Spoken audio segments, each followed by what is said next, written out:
Chapter 252. Are you sure? Lu Chaoga's face was also full of worry. Her company had just opened for business, but a murderer with a ghostly figure had sneaked in.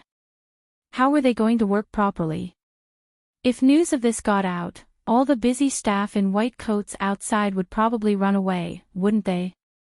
Smart people were afraid of death, and the people outside were all first-class smart people. Is he really still in the research institute? Seeing the fear in everyone's eyes, Fang Yan smiled and comforted them, saying, I don't know much, and it's just a little suspicion. Maybe he's long gone. It would be better if he stayed in the research institute. Lu Chaoga had already recovered her calm and sharp state, and said, if he's still in the research institute, then we'll keep him here forever. If he comes and runs away, then he'll be a big problem for us. What the director said makes sense. Zhao Xiqing nodded in agreement. Today they can kill Hu Jia, tomorrow they can sneak in and kill another Hu Jia. Every one of our engineers is a treasure, and losing one makes our heart bleed. What's worse is that we can't immediately recruit new people to replace Hu Jia's position. Engineers are not masons who can bring back a small group of people just by walking around the market. If we can get rid of him internally, it'll be a good thing. Fang Yan looked at Zhao Xiqing in surprise. This gentle guy actually had a hidden murderous intent in his chest.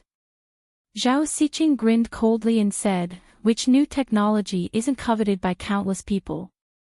Domestic and foreign, family and outsiders. I've seen these kinds of dirty things in the past. Fang Yan was too lazy to ask about Zhao Xiqing's background. He just looked at Lu Chaoga and said, how many people are in here? 21 researchers, 47 assistants, 69 security personnel. Lu Chaoga was very attentive to the research institute, and she was responsible for all the staff recruitment.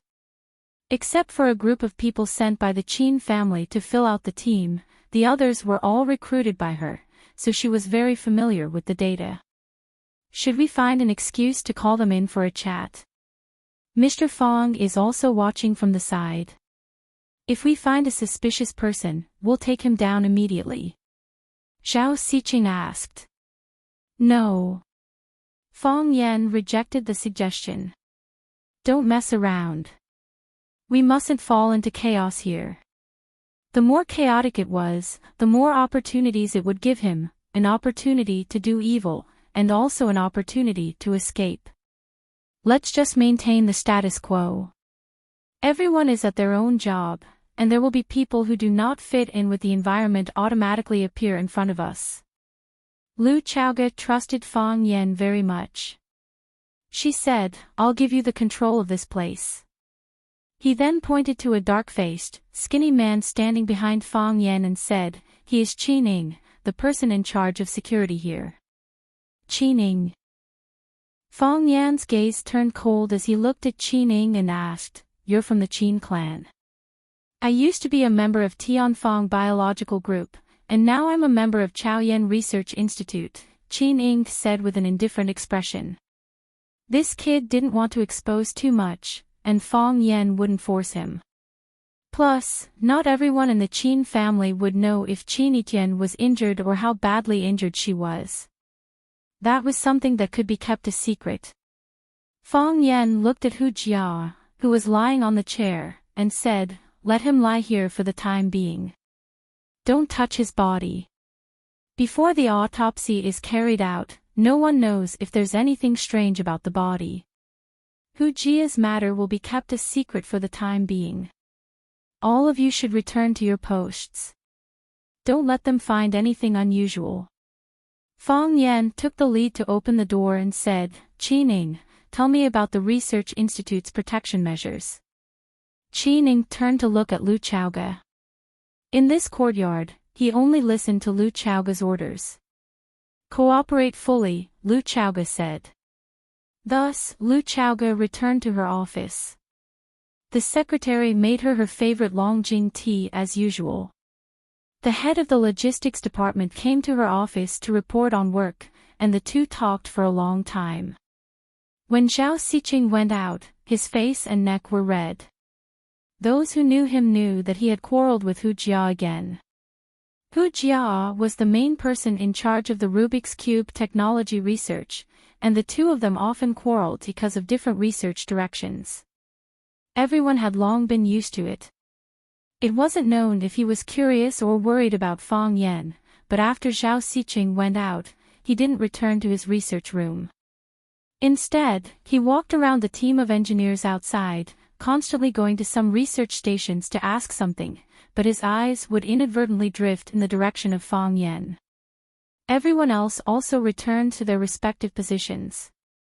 Hu Jia's office door was closed, and Qi Ning even deliberately added a lock when he came out. He was afraid that someone would go in to report to Hu Jia and find that he was dead. Qi Ning was indeed a member of the Qin family, and a relatively core member of the Qin family. Qi Nitian made a phone call back, and then Lu Chaoge rushed to Huaqing Airport with the research materials of the Rubik's Cube technology. She took a private plane that was already parked there and flew to Yanjing. The person who brought the private plane to Huaqing to welcome Lu Chaoge was Qi Ning. The mistress of the family personally met with Lu Chaoge, and the two didn't negotiate for a long time. Then, Qi Ning was ordered to send Lu Chaoge back to Huaqing, and then led his people to take charge of the security of the Chaoyan Research Institute. One had to know that Qi Ning used to be the security consultant of the Qin family. He was mainly responsible for the safety of the family head and mistress when they went out, greeting important businessmen, and protecting visiting politicians. Of course, he wasn't the only person in charge. There were also a few old monsters who were inseparable from the family head and mistress. Later, when Miss Qi Nitian came to Huaqing to study, an old monster followed her to Huaqing. When Qi Ning first came over, he was still a little nervous, thinking that he had made some mistake and was kicked away by the mistress. Later, when he saw a large number of engineers and researchers sent by Tianfang Biological Group, which belonged to the Qin family, Qi Ning knew the true purpose of the mistress sending him over. This place was very important, and no mistakes were allowed. Therefore, Qi Ning put in a lot of effort to arrange this courtyard into an impenetrable defense. However, something still happened to Chaoyan technology, and it was the Chaoyan Research Institute, which was the core of the underground. This was a huge blow to Qi Ning. Were the assassins outside already so powerful? Only Dean Liu has the chance to come down from the elevator in the office. Everyone else has to go through that door. Qi Ning said, pointing to a closed silver passageway. However, it's impossible for outsiders to get in. To pass through that door, you have to go through many checkpoints. Not only are there advanced equipment checks, but there are also manual checks. Most of my brothers are also stationed there. They are all veterans, and it's impossible for them to make such a big mistake. No one doesn't make mistakes. Fang Yan said with a smile. Some people do it intentionally, and some do it unintentionally. I don't doubt your professionalism. After walking into the courtyard of Chaoyan Technology, I felt a lot of pressure. However, our eyes have blind spots, and our brains also have blind spots. What we have to do now is to find those blind spots and fill in those loopholes. Qi Ning looked at Fang Yan with puzzled eyes and said, "Who are you?" Fang Yan grinned and said, "Curious about me now? I asked you if you were a member of the Qin family just now, and you didn't seem to want to reveal your identity. There were too many people in the room just now, and the Qin family is more low-key. The Qin family is more low-key." Fang Yan thought of the scene when Qi Nitian appeared in the tea house in a Rolls-Royce Phantom with the old housekeeper. He really couldn't agree with what Qi Ning said. Although his expression was so serious. "I am Qi Nitian's teacher," Fang Yan said. Qi Ning's eyes became more playful as he said, "What you said is not what a teacher should know. Teachers will not teach such knowledge to students." "My teacher is a bit special," Fang Yan said. From Qi Ning's reaction, it could be seen that he did not know the relationship between him and Qin Tian. It seemed that the Qin family was still persistent in keeping this matter under wraps. This discovery made Fang Yan happy and disappointed. He was happy that the Qin family thought that he and Qin Tian were just playing a game. He was disappointed that the Qin family did not put him in their eyes. Fang Yan walked very slowly.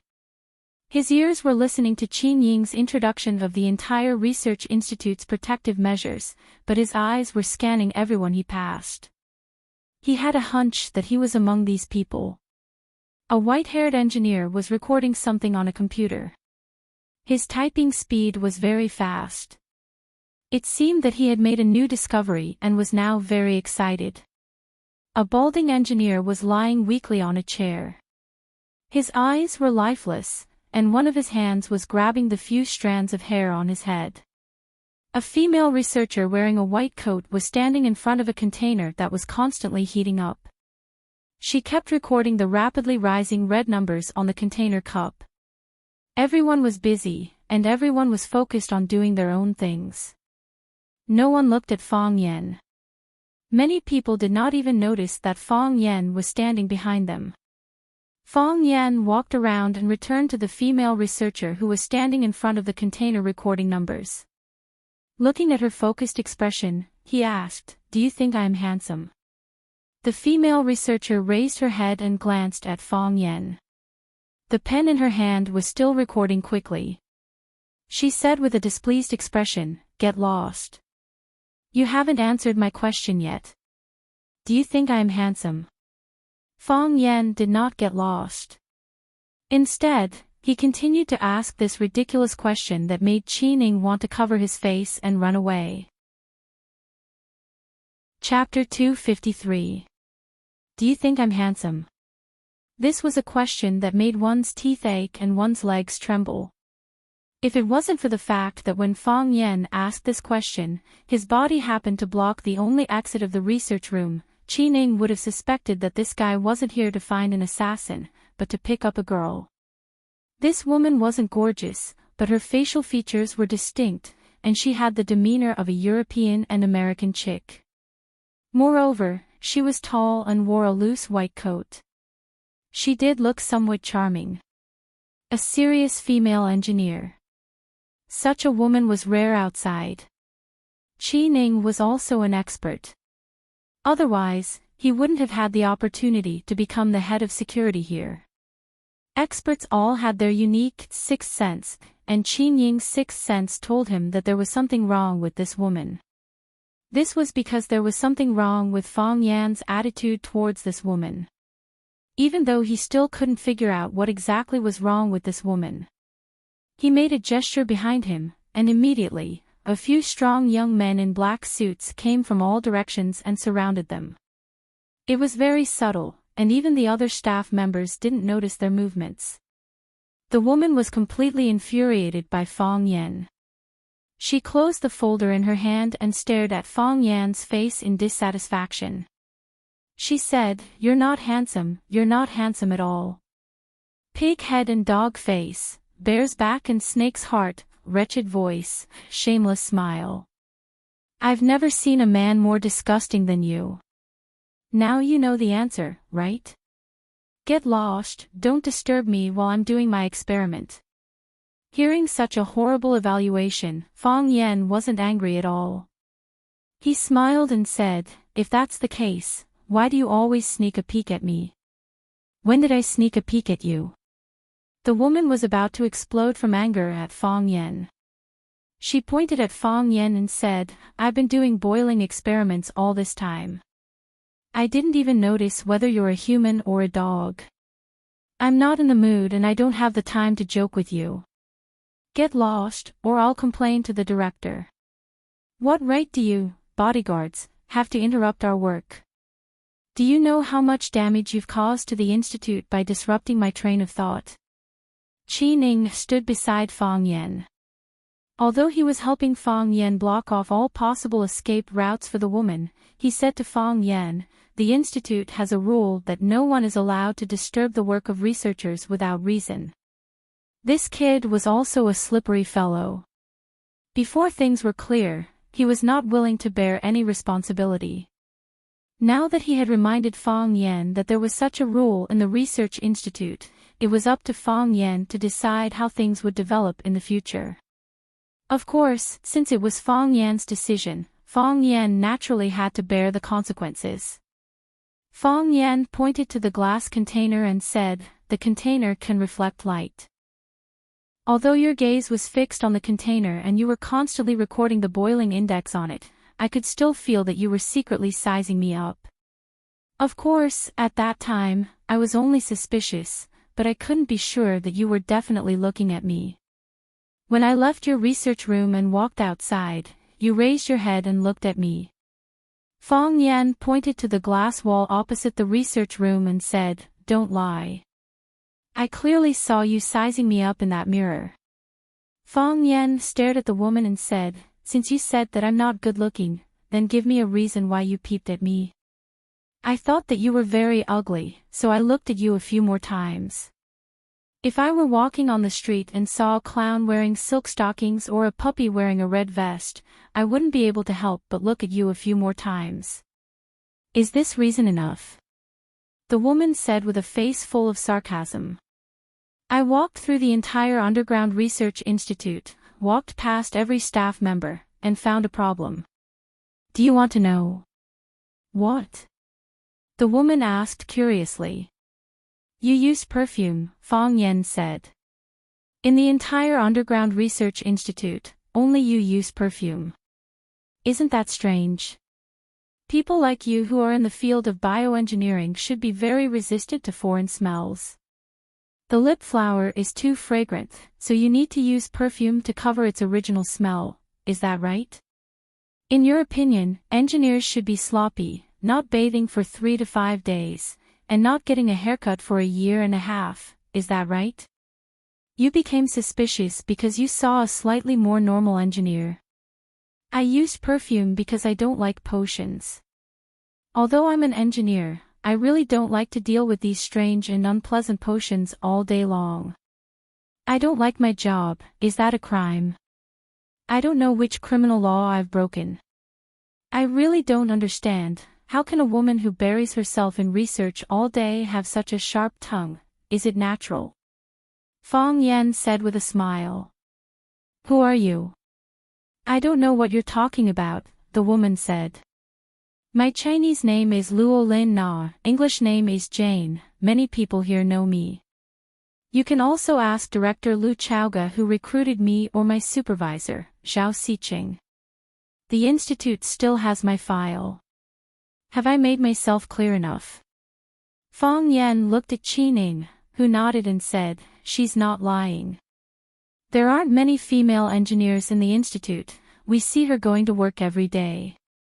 This made Fang Yan feel a little strange. If an engineer was recruited through the proper channels, how could she become the lip flower killer? Could it be that when Lu Chaoga was recruiting, she had already found a chance to sneak in? Engineer killer. This kind of profession was rare. The other party was really willing to pay the price. Fang Yan waved his hand, no longer thinking about this question. As long as he caught the person, he would be able to get the answer from her mouth. "Let's talk," Fang Yan said with a smile. "To prove your innocence." Luo Lin Na stared at the boiling test tube and said, "As you can see, I'm in the middle of an experiment. I don't have time to talk to you." Fang Yan looked at the rising red number on the test tube and said, "Unfortunately, it's not up to you." As he spoke, he reached out to grab Luo Lin Na. As long as he had this woman in his hands, he didn't believe that she could play any tricks. At this moment, danger struck. Yes, Fang Yan smelled danger. When he saw Luo Lin Na's eyes turn cruel, he understood that this woman must have a backup plan. "Dodge!" Fang Yan shouted. Qining saw Fang Yan rush out at an extremely fast speed and retreat at an even faster speed, and knew that things were not good, so he followed behind Fang Yan and ran out of the research room. Bang! With a dull sound, the red liquid in the test tube boiled to the extreme, and the test tube could not bear the burden and exploded. Not only did the test tube explode, but the entire glass research room that the woman was in also collapsed. The attack power of the liquid bomb was too strong. The red liquid in the test tube had a strong corrosive effect, and wherever it fell, it would corrode and burn, emitting white smoke. If Fang Yan and Qin Ying's reactions were any slower, they would have been burned into a foul smell. Bang! The sound of an explosion came from Hu Jia's office not far away, and the glass of Hu Jia's door and window was smashed by the strong airflow, flying towards the crowd outside the office. The crowd was in chaos, and everyone screamed and fled in all directions. Fang Yan pushed Qin Ying, who was on his back, away, and began to search for Luo Lin Na. This lip-smacking killer named Luo Lin Na was extremely dangerous, and her scheming and skills were top-notch. Under Fang Yan's various tests, she did not reveal any flaws, and kept stalling for time until the liquid bomb in the test tube exploded. Only then did she reveal her true colors. If it wasn't for that heart-palpitating gaze, she would probably be able to do even more things, right? Where did they find such talents who knew biology and could kill without batting an eye? The crowd was in chaos, and the entire underground research room was in a mess. White smoke billowed in the glass research room, and Hu Jia's office was actually on fire. Obviously, this woman was an expert in weapons. She caused 2 explosions under Fang Yan's nose at the same time, and he had to admit that she was a strange woman. "Protect the director," Fang Yan shouted. Qin Ying did not hesitate, and made a gesture, and a group of men in black rushed towards the office where Lu Chaoge was. Fang Yan stood still, and his eyes were like the eyes of an eagle, searching the crowd. From where he stood, he could see a group of people in white coats running towards the emergency exit. Damn uniform, it made it more difficult for him to find Luo Lin Na in the crowd. The emergency exit was tightly sealed, and the engineers ran to the door, but found that there was no way to run out of the office. One by one, they shouted, and some ran towards the director and deputy director's office, trying to force them to open the door. Lu Chaoge and Zhao Xiqing were smart, and no matter how noisy it was outside, they closed the door and did not come out. As long as they did not take the initiative to come out, it would not be easy for the people outside to get out. Smart people are afraid of death, Fang Yan thought. These smart people were indeed more afraid of death than ordinary people. Suddenly, Fang Yan's eyes became fierce. He smashed the glass wall in front of him, grabbed a piece of glass, and threw it at the white figure who was sneaking close to the corner of the wall. At the same time, his body had already jumped high, like a cheetah jumping from one workbench to another. The glass was like a ray of lightning, arriving in an instant. Just as the white figure was about to turn to another corner, the sharp glass cut fiercely stabbed into the back of the white figure. Fang Yan, who was running in the air, could clearly see blood flowing down the smooth glass into the air. Fang Yan's speed was extremely fast, and in the blink of an eye, he rushed behind the white figure, and punched the back of the person in white. Bang! The body of the person in white flew up, and slammed into the wall in front of her.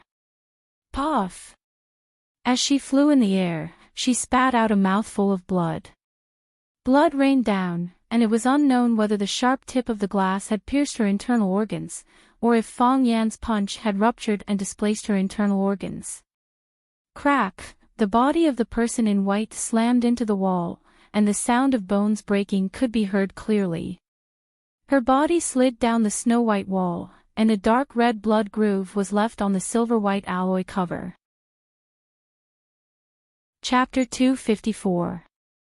The sharp glass surface had pierced through her body from behind and came out of her chest.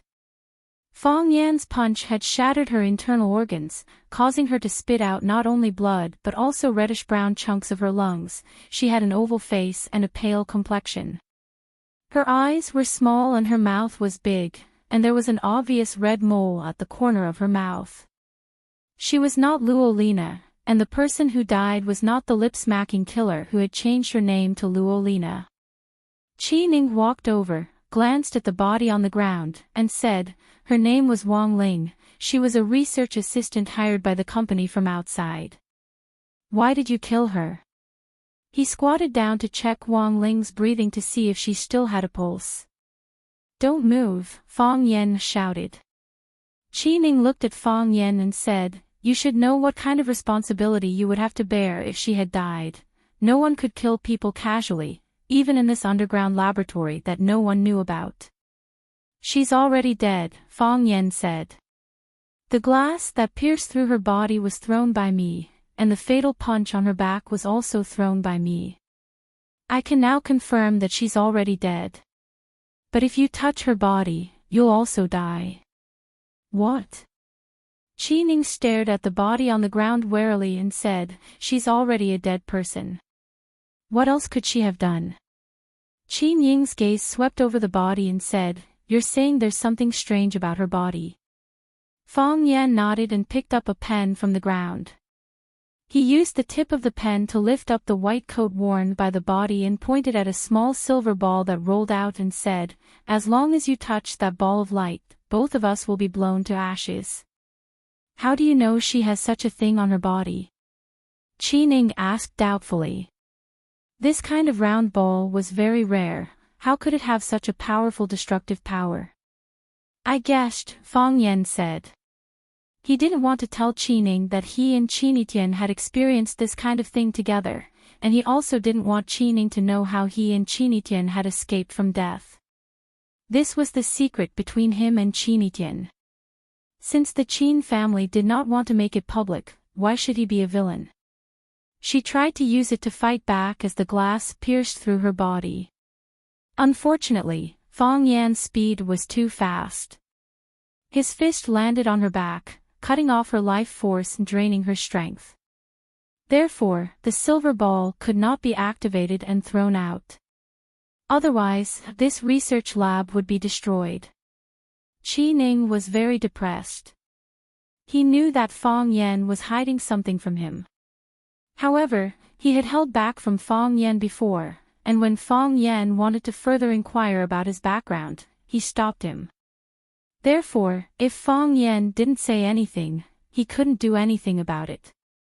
She's in cahoots with the lip flower killer, Fang Yan said. After looking at her height and body shape, he said, she might be the substitute of the lip flower killer. She exposed herself at this time to cover lip flower's escape. She has a substitute. Qi Ning was really angry. How many people did they send in? What are they trying to do? They want the Rubik's Cube, Lu Chaoga said coldly as she walked over and looked at the body on the ground. I personally recruited Wang Ling. I was worried that she was a commercial spy, so I had her life and work history reviewed from birth until now, but I didn't expect that there would still be a problem. It was because they were worried that someone would do something in the middle, so the recruitment was fully handled by Lu Chaoga. She had spent too much time and energy on it, and she didn't expect to recruit 2 killers. This was a very serious blow to Lu Chaoga. Fang Yan patted Lu Chaoga's shoulder and said with a smile, the most famous intelligence agencies in the world are the former Soviet Union's KGB, the United States FBI, Israel's Mossad. These are all agencies that specialize in intelligence gathering and espionage, and there will also be spies from other countries in their ranks. This kind of thing is hard to avoid. Lungtu Group is such a big company, there should be a lot of commercial spies in it, right? Lu Chaoga nodded and said, it's good to be exposed earlier. Let me know how to take precautions. 2 killers have been exposed today, so whether there were any other suspicious targets in this underground research institute was something that Lu Chaoga had to focus on and deal with next. A man in black came over to report to Qi Ning and said, Captain, we've searched everywhere, but we didn't find the target. Qi Ning sighed and said, she escaped. Even if we can't find her, we have to find her escape route, Fang Yan said.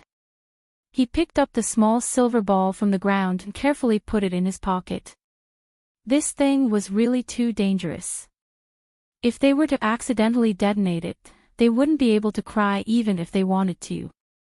Qi Ning waved his hand, and two men in black came over to dispose of the body. Zhao Xiqing comforted the other workers and told them that this was a research accident.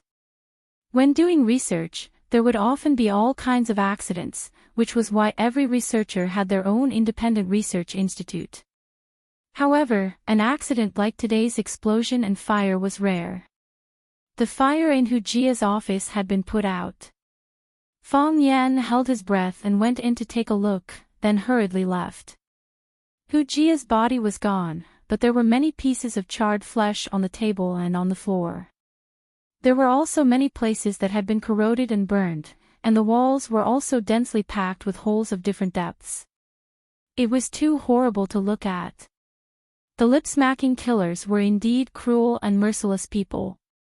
After they killed Hu Jia, they even planted a bomb in his body. If they hadn't planted the bomb in the body wouldn't have exploded into such a state. Those people had already lost all humanity. Qi Ning surveyed the scene and remembered that when Fang Yan first came, he forbade everyone to touch Hu Jia's body. He couldn't help but take another look at him. Who was this guy? Why did he know so many things? As a professional bodyguard, he noticed a lot of details that were overlooked by others. Compared to him, he was completely unqualified as a bodyguard. Thinking of the gap between the two, Qi Ning's mood was a little depressed. Fang Yan patted him on the shoulder and said, "I'll leave the scene to you. Don't worry about whether there are other killers inside. The most important thing is to find out the way they entered. Only by blocking this way can we ensure that such a thing won't happen again." "I will," Qi Ning said very firmly. If he couldn't even do this well, he would have no face to stay here anymore. Zhao Xiqing was still comforting people outside. Fang Yan followed Lu Chaoge into her office. Lu Chaoge rubbed her head tiredly and said, "I don't understand. Why did she take the initiative to expose it? If they didn't kill Hu Jia, we wouldn't even know of their existence." "Who keeps the Rubik's Cube?" Fang Yan asked. "I keep it," Lu Chaoge said. "Except for me and my aunt, no one understands the real content of the Rubik's Cube. Moreover, I divided the Rubik's Cube into two parts and set up two research institutes. I'm in charge of the public, and my aunt is in charge of the other research institute in the dark. All the engineers can only get a part of the research data. As long as these research data are pieced together, it will be the real Rubik's Cube." "They are anxious," Fang Yan said. "After they came in, they found it difficult to get in touch with the real Rubik's Cube. Or, they can only get in touch with a part of the Rubik's Cube, so they couldn't help but make a move. They want you to be confused, so that they can infer the real Rubik's Cube from some clues. We are facing a very powerful opponent." Lu Chaoge looked at Fang Yan and said, "How much do you know about them?"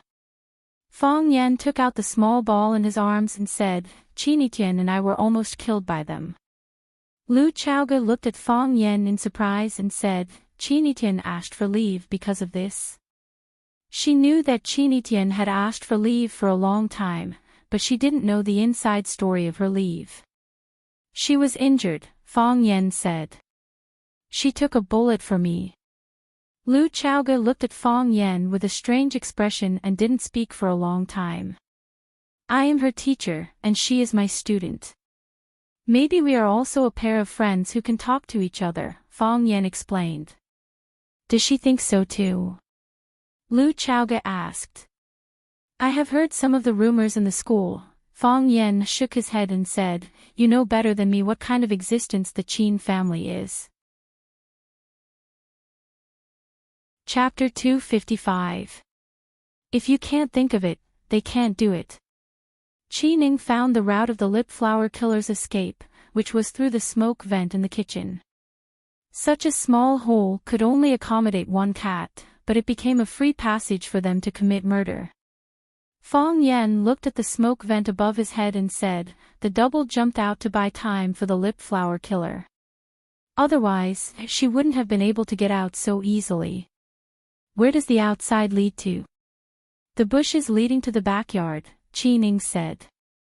"I've already sent someone to check, but it must be too late. Find a way to seal this place," Fong Yen said.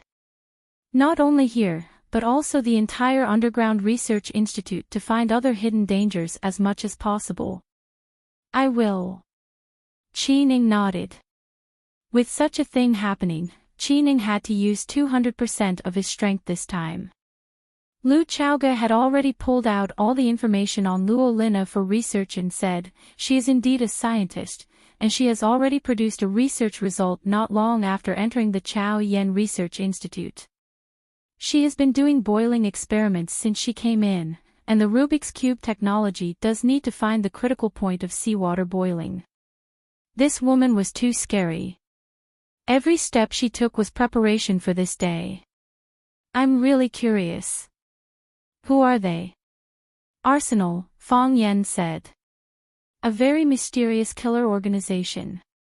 Lu Chaoge nodded and said, "Perhaps, when the lip flower entered, they had already studied the Rubik's Cube technology. In order to gain our trust, they let her produce results in a short time. It was also because of that result that I gave her an even more important task.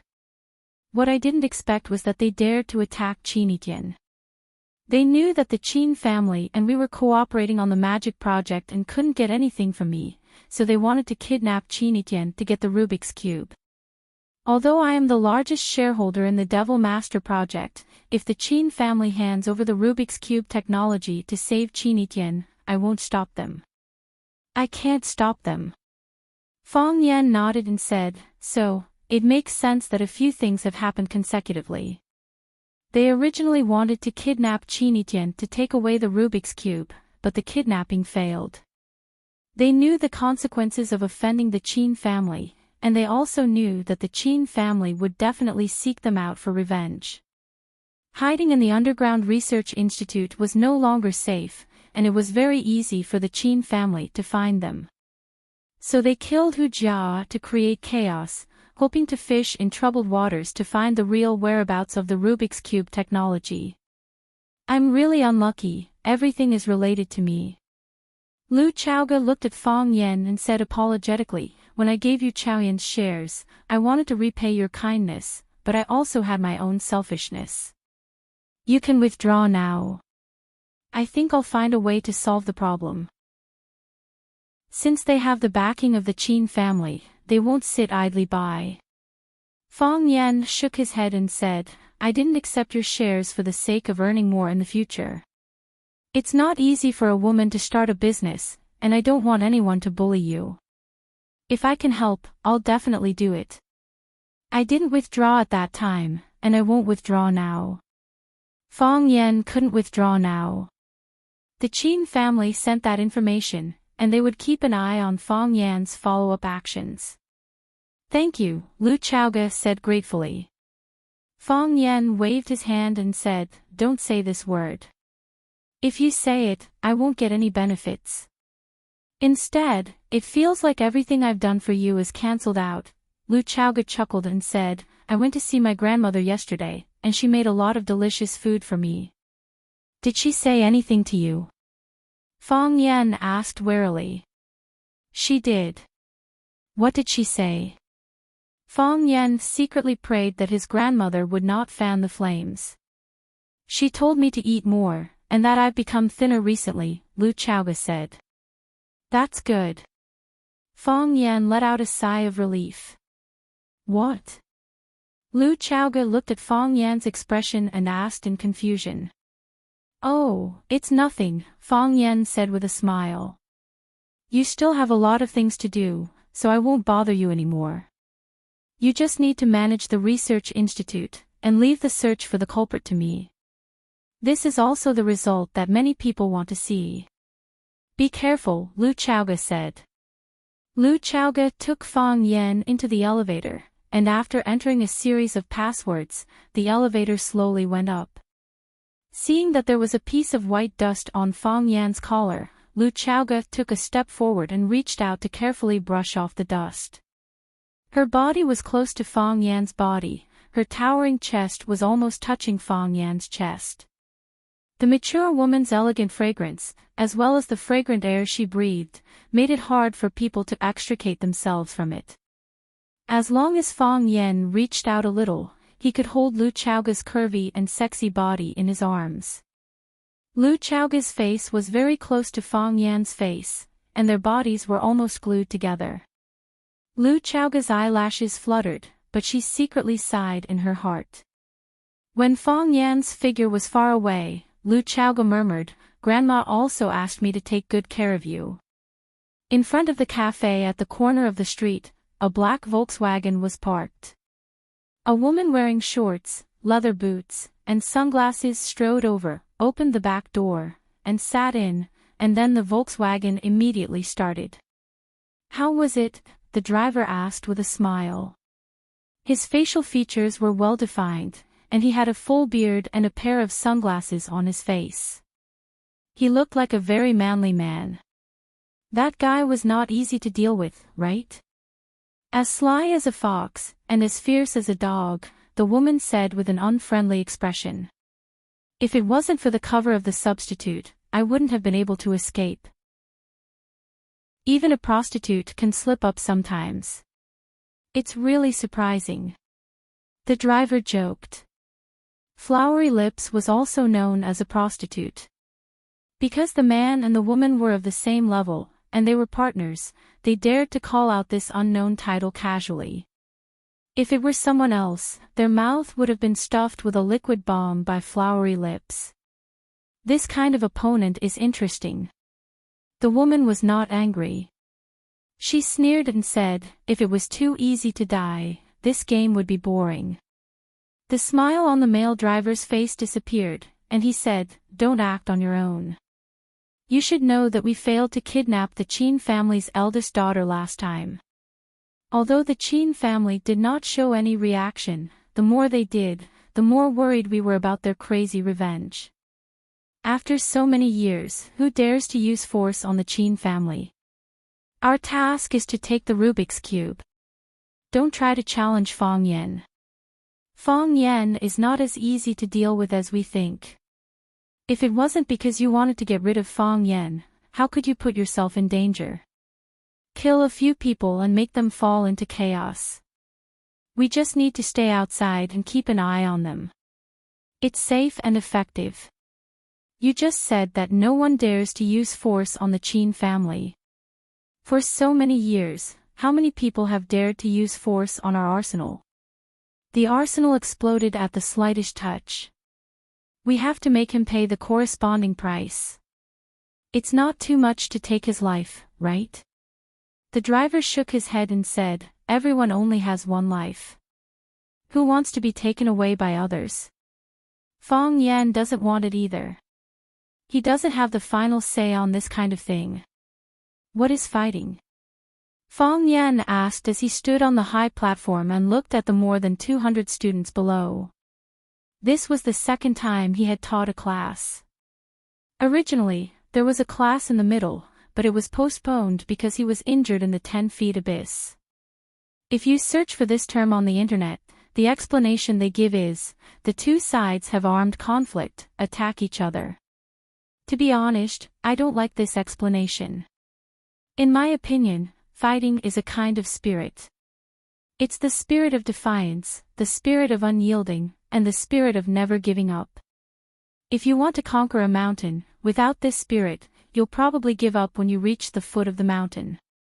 If you want to conquer the ocean, you'll give up when you see the waves crashing against the shore.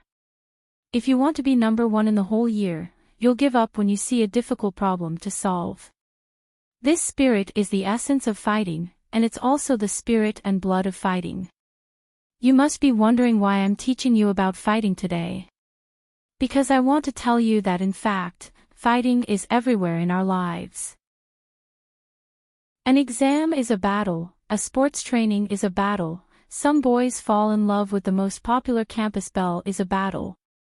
Of course, if there's a girl who likes Tangqing, she may also have to go through a fierce battle. The whole audience burst into laughter. Tangqing was also laughing, but as he laughed, his face became gloomy. Qinitian, where are you? Even if you don't like me, you don't need to hide from me. Send me a message to tell me that you're still alive, that you're fine. Just a message, okay? I beg you, send me a message, okay? Most importantly, I also have a battle coming up. I've thought about escaping, I've thought about surrendering, but in the end, I still decided to face it bravely. I made this decision because I have the spirit of defiance and injustice in my heart. Mr. Fong, are you going to fight with your rival in love? Mr. Fong, if you like me, you don't have to compete with others. Mr. Fong, what kind of battle are you talking about? Fong Yan waved his hand and said, there are many kinds of battles. If there's a disagreement, we'll fight with our fists and feet. Fong Yan waved his hand at the people behind him. Fong Yingxiong and Fong Haohan, who were dressed in white shorts, walked out from behind the curtain. The whole audience screamed and applauded like thunder. The students knew that Mr. Fong Yan was going to perform kung fu again. He wanted to tell the students the real meaning of fighting through experimental actions. Fong Yan bowed to the audience and waved to Fong Yingying to attack. Fong Yingying stood where he was, with a painful expression on his face. He still lacks that spirit. Fong Yan said to the audience with a smile. The students under the stage roared with laughter again. Fong Yan waved to Fong Yingying again, threatening him with his eyes to attack immediately. Plop. Fong Yingying sat on the ground and said, the battle is over, I'm already dead. Fong Haohan's face changed dramatically, and he was extremely angry.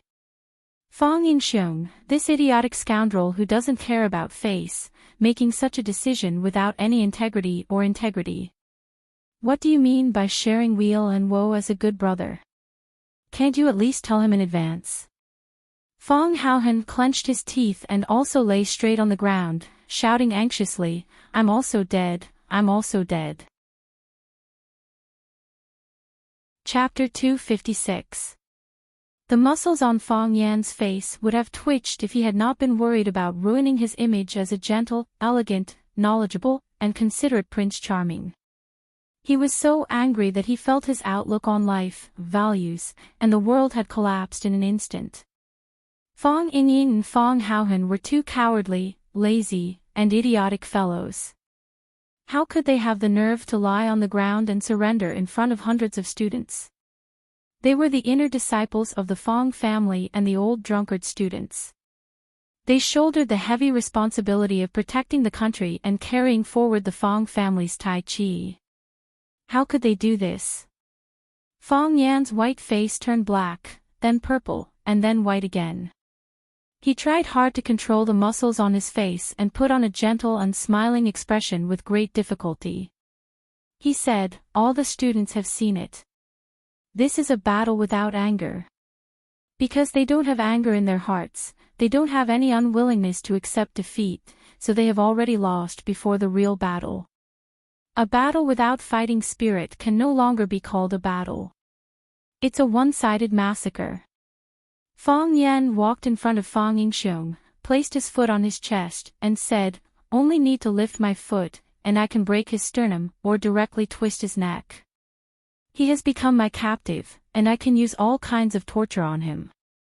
Fong Yan covered the microphone on his collar and squatted down to look at Fong Yingying. He said, get up quickly. No. Fong Yingying shook his head desperately. If you don't get up, I'll step on you. I won't get up even if you step on me to death, Fong Yingying said with great determination. If I get up, you will humiliate me first and then step on me to death. What will make you agree to it? Don't hit me. That's impossible. Then there's nothing to talk about. I promise I won't hit your face. That won't do, Fong Yingying said. If you hit me, I'll lose face in front of these hundreds of students, especially those female students. They used to smile at me when they saw me on the road. Once, when I was eating in the school cafeteria, they even poured their unfinished braised pork into my plate. If you hit me, they won't smile at me anymore, and they won't give me braised pork. They gave it to you, and you ate it. Why not? Are you a pig? I was born in the year of the pig, Fong Yingying answered smoothly. Junior Marshal Uncle, I have something to discuss with you. What? Can you let me beat you up? Fong Yingying asked carefully. What? Fong Yan almost jumped up. You haven't even cooperated with me in class, and now you want to beat me up? Does he even care about seniority? Look, so many people like you, but Fong Haohan and I are still single. I'm not in a hurry, but Hero is already so old. Let's not talk about marriage and having children, even if we fall in love and touch a girl's hand. I've only touched Fong Haohan's hand, but I've never touched a girl's hand. Fong Haohan is even more pitiful, he's only touched my hand. So I should let you beat me up, and then countless girls will cry and beg to marry you? Yes, yes. Fong Yingying nodded. If Miss Yi beats you up, she will become the queen of Rosefinch High School. I've asked around, and many boys like her. Last time when I was walking on the road, there were 2 guys who ran up to me and asked for Miss Ye's phone number. You're so good at martial arts, if Hero and I can beat you up, we will become the idols of our school. How can you be so childish? Fong Yan said angrily. How am I childish? Fong Yingying was not convinced. He had been thinking about this for a long time. As long as Junior Marshal Uncle beats him up, he will immediately become famous in Rosefinch and become the king of Rosefinch, the legendary bird king. Just thinking about it made him so excited that all the fat on his body shook. You think Yi Gentle will become the queen of Rosefinch just because she beats me up? Ask Li Xiaoyan to come and beat me up. See if there are any guys who treat her like a queen. See if anyone runs to you to ask for her phone number. At that time, everyone will say that this woman is ugly and violent. Whoever marries her will be unlucky. Li Xiaoyan was the daughter of the monkey-fished Li family, and she was the most important person in their circle. With a height of 1.6 meters and a weight of nearly 100 kilograms, she was like a moving mountain of meat when she walked. Even Fong Yingying, the fatso, looked small and dainty in front of her, not to mention Fong Yan and Fong Haohan. Fong Yingying's eyes were dull, and he said, Junior Marshal Uncle, what do you mean? If you are good-looking, people will praise you for your lively personality after they see you beating people up, and it will add a rude and arrogant charm. If you are ugly and still beat people up, people will say that ugly people are more mischievous. I'm not ugly. Fong Yingying said stubbornly. That's what you think. Fong Yan said angrily. He suddenly used his strength and dragged Fong Yingying up from the ground. Fong Yingying was anxious, and he wanted to lie down again as if he was suffering from osteochondrosis. Fong Yan patted his shoulder, and Fong Yingying's reflex muscles were suppressed, and he hit Fong Yan's chest with his palm. Fong Yan was very happy, and he said to the students in the audience, Did you see that? Even a clay figurine has some anger. When a person has anger, the strength he can display is quite shocking. This kind of person, even if the final result of the battle is defeat, he has already gained my respect. Although Fong Yan said this, he had already kicked Fong Yingying, who had gained his respect, to the back of the curtain of the stage, and he couldn't get up for a long time. Fong Yan walked toward Fong Haohan, and Fong Haohan's eyes closed, and he directly fainted. Fong Yan was a little regretful and thought, next time in the big class, he would just bring Fong Haohan to the stage alone. As an elder, he must be fair, and treat everyone equally. Today, he hit Fong Yingying, but not Fong Haohan. This was not fair, and presumably, Fong Yingying was also not happy. Being a person is difficult. Blue Mountain Club. This was one of the more famous clubs in Watching, and it was also the first choice for the young masters of Watching to gather. There was a rumor that the backer of this club was one of the 4 young masters of Watching, but who it was still a mystery. This was because none of the 4 prodigies of Watching had admitted that they were related to Blue Mountain Club. There was a big battle recently, have you guys heard about it? A young man with ear studs asked curiously. In his arms was a snow-white, big-breasted loli. The loli was holding a fork in her hand, and she was currently feeding the strawberries on the plate into the ear stud man's mouth one by one. What battle? Let's hear it. A woman wearing a black dress that revealed her beautiful collarbone asked casually. She was flirting with a handsome British guy beside her. This is a real battle. The ear stud man said with a face full of pride. Huaxia Tai Chi fighting the Japanese sword god, doesn't it sound a bit interesting? This isn't like those boxing matches on TV, it said that it's a real life and death battle between internal experts. Huaxia Tai Chi. Japanese sword god. Someone snorted. In this day and age, even a duo can represent Huaxia Tai Chi. Where did the god of swords come from? Which small East Asian island? The hype nowadays is getting more and more out of hand. Tell me, how much is a ticket? I don't sell tickets. They're fighting on top of Sword Peak. The ear stud man said unhappily.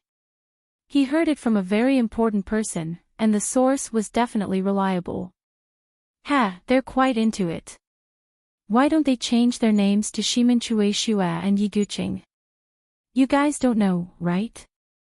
A fatso joined the crowd with 2 foreign girls in his arms and said, if I tell you who the person fighting the Japanese sword god is, you won't say that. Who is it? Everyone was curious. Fong Yen, fatso said. Who is that? Some people didn't know who Fong Yen was. There's nothing much to say about Fong Yen, he's just a middle school teacher. Fatso knew how to stir up the audience's emotions. However, this little teacher destroyed Lu Shu, one of the 4 young masters of Watching. I heard that his body was crippled and his face was disfigured. Do you guys think he got his title of flower breaker for nothing? Does that mean you guys understand that this isn't a game? That Fong Yen. Why is he fighting the Japanese? I heard that the Japanese came looking for him, who knows? These guys are all brawn and no brains, what can't they do for the title of number 1 in the world? Then can we go and watch? The curiosity of the women was fully aroused. When is the competition? Let's go and support that flower breaker. No matter what, he's a contestant from our country, we can't let those Japanese win. Just as everyone was discussing the fight between Flower Breaker and the Japanese sword god, a wheelchair made of stainless steel stopped in front of them. A man wearing a wolf mask sat in the wheelchair. His body was curled up in the wheelchair, one hand supporting his chin. The 2 eyes in the wolf's eyes sized up the people in front of him with great interest. He said, "The story is quite interesting. What happened to one of the 4 prodigies of Watching who was beaten up by Playboy Breaker in the end? How many bowls of rice does he eat every meal? Can he still go out and pick up girls? Oh right, is he still alive? There's no point in living after such a tragedy, isn't there?" Everyone held their breath and looked at the wolf-headed man in front of them in fear. Although they couldn't see his face, everyone could feel that he was smiling. However, his smile was so cruel. It was as if he could stab himself at any time. Chapter 257. No one answered the wolf-headed man's words. This person's arrival was too strange, and his identity was too suspicious. Under this dim and ambiguous light, wearing a bronze wolf mask in front of everyone, it already made everyone's heart feel heavy, and it was hard to breathe. Was this something that a normal person could do? What?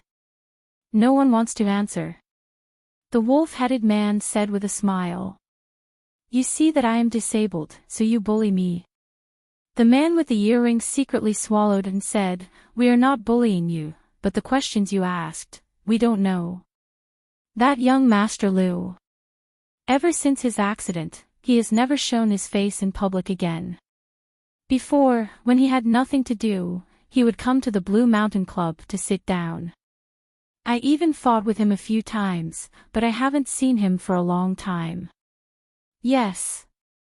There was a rumor that he was dead before, but I don't believe it anyway. Later, Lu Qingming came out to support the Lu family, and this rumor became more and more popular. Fatso didn't go on. If he did, it would seem like he was trying to sow discord.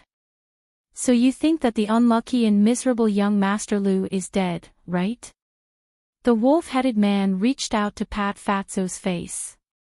Although Fatso was fat, he wasn't short. The wolf-headed man sitting in a wheelchair tried to stretch out his hand, but he couldn't reach his face. Give me your face. The wolf-headed man said.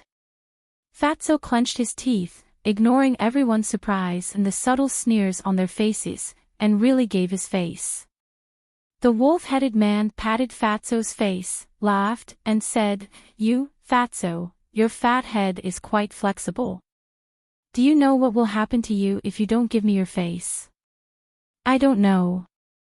Fatso's face was very close to the wolf-headed mask, so he could more deeply feel the ridicule and hatred emanating from the wolf-headed man's eyes. He felt very strange. He had no enmity with this wolf-headed man. It was the first time they met, so why did he hate him? Soon, he understood that the wolf-headed man's eyes weren't deliberately aimed at him, because the target of his ridicule and hatred was himself. He looked at others with the same eyes. I'll break one of your legs. The wolf-headed man was laughing, but his voice was sinister. Fatso didn't laugh. He knew the wolf-headed man wasn't joking with him. Although the wolf-headed man was disabled, the person pushing the cart behind him looked at him as if he was a lifeless corpse. He was afraid of the wheelbarrow. This is really a bad habit. The wolf-headed man let go of Fatso's face and sighed softly. I'm disabled, so I want to break everyone's legs.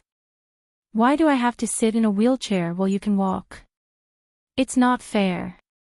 The wolf-headed man looked at the crowd and said, Don't you think this is unfair? Didn't you guys want to know what happened to one of the 4 prodigies of watching who had his legs broken and face disfigured? I happen to know him very well. Let me tell you what kind of life he leads, okay? Do you know how he walks? The wolf-headed man asked. Everyone was stunned. Was this guy a lunatic? Some of the smarter ones already understood the wolf-headed man's identity. They wanted to stuff their heads into the sofa so that no one could recognize them. Why did he come to the Blue Mountain Club tonight? Why didn't he go to the Jiangnan Club? Why didn't he go to the Alluring Club? Why didn't he go to any other club? Why did he have to go to this damned Blue Mountain? Let me show you, the wolf-headed man said with a chuckle. He used both hands to support himself in the wheelchair and tried to stand up. Just as his butt left the wheelchair, he fell back down powerlessly. He didn't have much strength left in his body. The wheelbarrow man wanted to help, but the wolf-headed man pushed him away and said, I'll do it myself. He took a step forward and landed on the ground with one foot. Then, he raised his other foot and landed it gently. His butt arched and he grabbed the wheelchair with both hands to support his body. When both his feet landed on the ground at the same time and he was sure that he could stand, he slowly let go of his hands that were holding the wheelchair. Fortunately, his body only swayed a few times and he didn't fall. Come, let me show you how young Master Lu, one of the 4 young masters of watching, walks, the wolf-headed man said with a chuckle. His left leg stood more steadily. His right leg was more seriously injured, so when his left leg took a step forward, his right leg dragged forward at the same time. His body swayed left and right like a duck that had just learned how to walk. He walked from the bar counter to the long corridor and then from the long corridor to the bar counter. He said with a chuckle, "Did everyone see that? That young Master Lu walks like this. Don't you think it's funny? Don't you think he's like a duck?" The wolf-headed man laughed as he walked. The space wasn't big, but he walked over and over again in high spirits.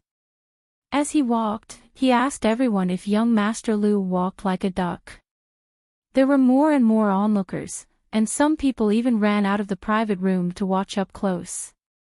No one spoke, and no one smiled. Everyone held their breath, as if they were watching a very sad one-man stage play. In the private room upstairs, Lu Qingming and a group of his companions were drinking and chatting. Looking at the wolf-headed man's performance through the window, Lu Qingming's face was gloomy. "Young master, is that wolf-headed man crazy? Since when does the Blue Mountain Club need a clown to perform?"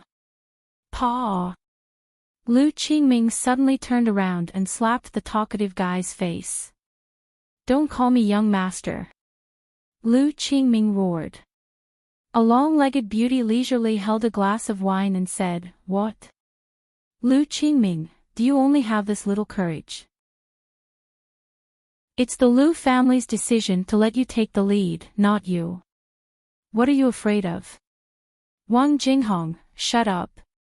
Lu Qingming fiercely glared at the woman and said, "If you want to die, don't drag me to hell with you."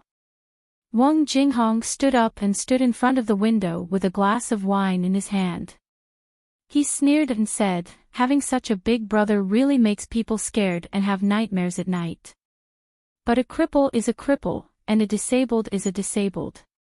What else can he do now? Don't tell me you're going to hand over everything you have just because of his comical return. Let me tell you, if you dare to do so, I will look down on you for the rest of my life." Wang Jinghong pointed at the wolf-headed man who was still walking back and forth, giggled and said, "Look, doesn't he look like a duck?" Lu Qingming didn't laugh. He clenched his teeth and tightly grasped the window with both hands, almost tearing off a piece of the precious wood. For him, this was a difficult choice. The wolf-headed man walked back and forth 5 or 6 times, panting and sweating profusely. More and more people gathered around, which made him very satisfied. He walked around in circles, glanced at the audience, smiled and greeted everyone present, and said, "You say, isn't that young Master Lu ridiculous? Isn't he pitiful? However, there is something even more ridiculous and pitiful. Do you know how his face was shaved? You must not know, right?" The wolf-headed man proudly patted his chest and said, "I know. Come, let me show you." Is there any applause? No one applauded. No one dared to applaud. The atmosphere at the scene was dreadfully depressing. It was obviously a scene of feasting and debauchery, and there were many handsome men and beautiful women around, but everyone seemed to be receiving a solemn trial. This wolf-headed man was judging them. Such a strange thought emerged in their minds. No one applauded, but the wolf-headed man was still enthusiastic and said, "You haven't seen my performance, so you don't want to applaud. When you see my performance, you will definitely not be able to stop yourself from clapping. Because in this world, no one can perform better than me." As the wolf-headed man spoke, he reached out and touched the back of his head.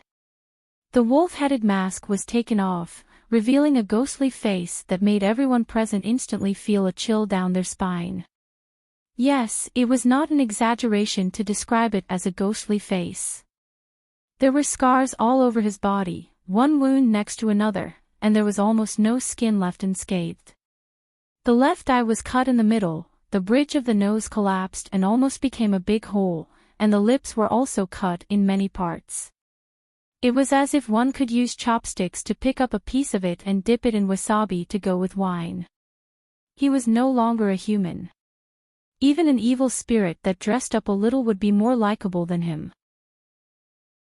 This wolf-headed man was one of the 4 beauties of Flower City, Lu Shu, who had been missing for a long time. "Where's the applause?" the wolf-headed man said aloud. He didn't laugh, his voice was hoarse and low, as if he was crying.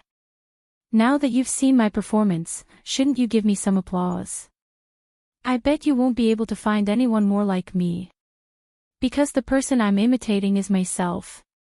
Clatter, applause finally rang out. But it wasn't enthusiastic. A tall man came over with 2 glasses of red wine and said, "Young master, let me propose a toast to you." The wolf-headed man took the red wine, clinked glasses with the man, and downed it in one gulp. A woman came over with 2 glasses of wine and said, "Young Master Lu, you are still the most charming man in the world." The wolf-headed man took the woman's glass, clinked glasses with the woman, and downed it in one gulp. More people came over with glasses of wine. Looking at Lu Shu, who was surrounded by countless people toasting, the eyes of the man pushing the cart became moist. Lan Shanggu looked at the scene happening in front of him, his fingers rhythmically tapping the table, and said with a solemn expression, "He's so cruel to himself, he'll be even more cruel to others." The current Lu Shu is the truly terrifying Lu Shu. Only such a person is worthy to be your opponent, right? Fang Yen stood next to Lan Shanggu, and said with a wry smile, "Why are all my opponents such lunatics?"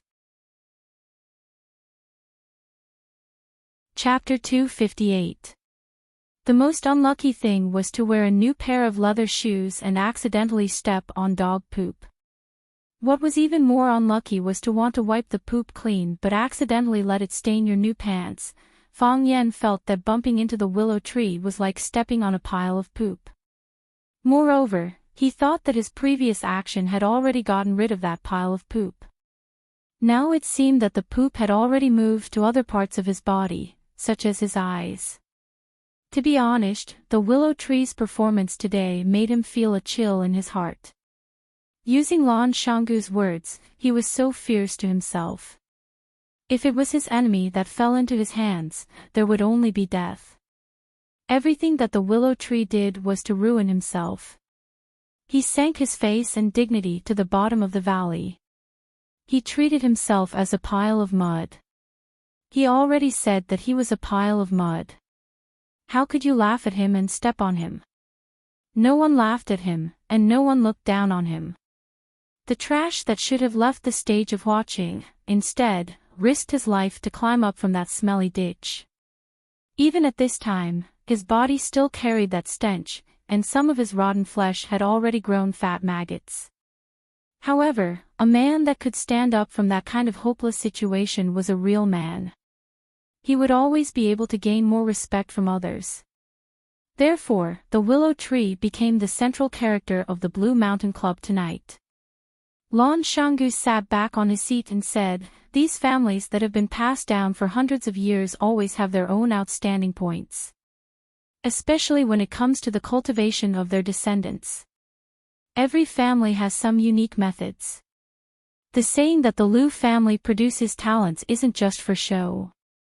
Most of the time, they use a free-range method and let you fight for it yourself. If you win and get it, then these things are yours. In order to train the strongest lion to take over, the Lion King doesn't mind his children killing each other." Lan Shanggu sipped his wine and said leisurely, "Previously, it was the willow tree that rushed out, so the Lu family piled all the resources on him. Afterwards, the willow tree met with a disaster and was seriously injured. The Lu family pushed Lu Qingming out. How could a big family without a young spokesperson work? They don't care about their own family, but they have to give those fellows that follow behind their butts some confidence."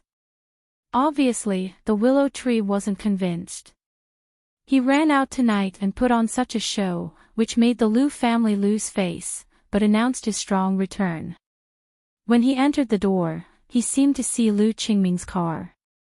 If he was also in the Blue Mountain Club, he must be very sad to see this scene, right? Next, it will be a fight between 2 tigers, or 1 tiger following the dragon.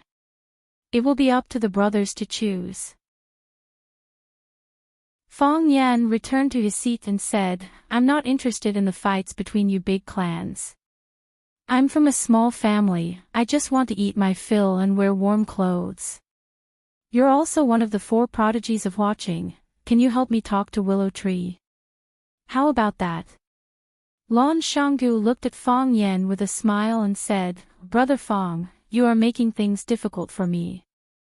You and the Willow Tree are mortal enemies. It is said that the Willow Tree's good face was cut like this because of you. If I go and mediate between you, he will definitely hit me with a wine bottle. I admit that I broke his leg and scratched his face. But I had no choice. You don't know how dangerous the situation was at that time. He brought a group of people to kidnap my dearest family and wanted to kill me as well. I endured and endured, but I had no choice but to beat his legs and cut his face. After doing this, you don't know how sad I was. I haven't recovered until now.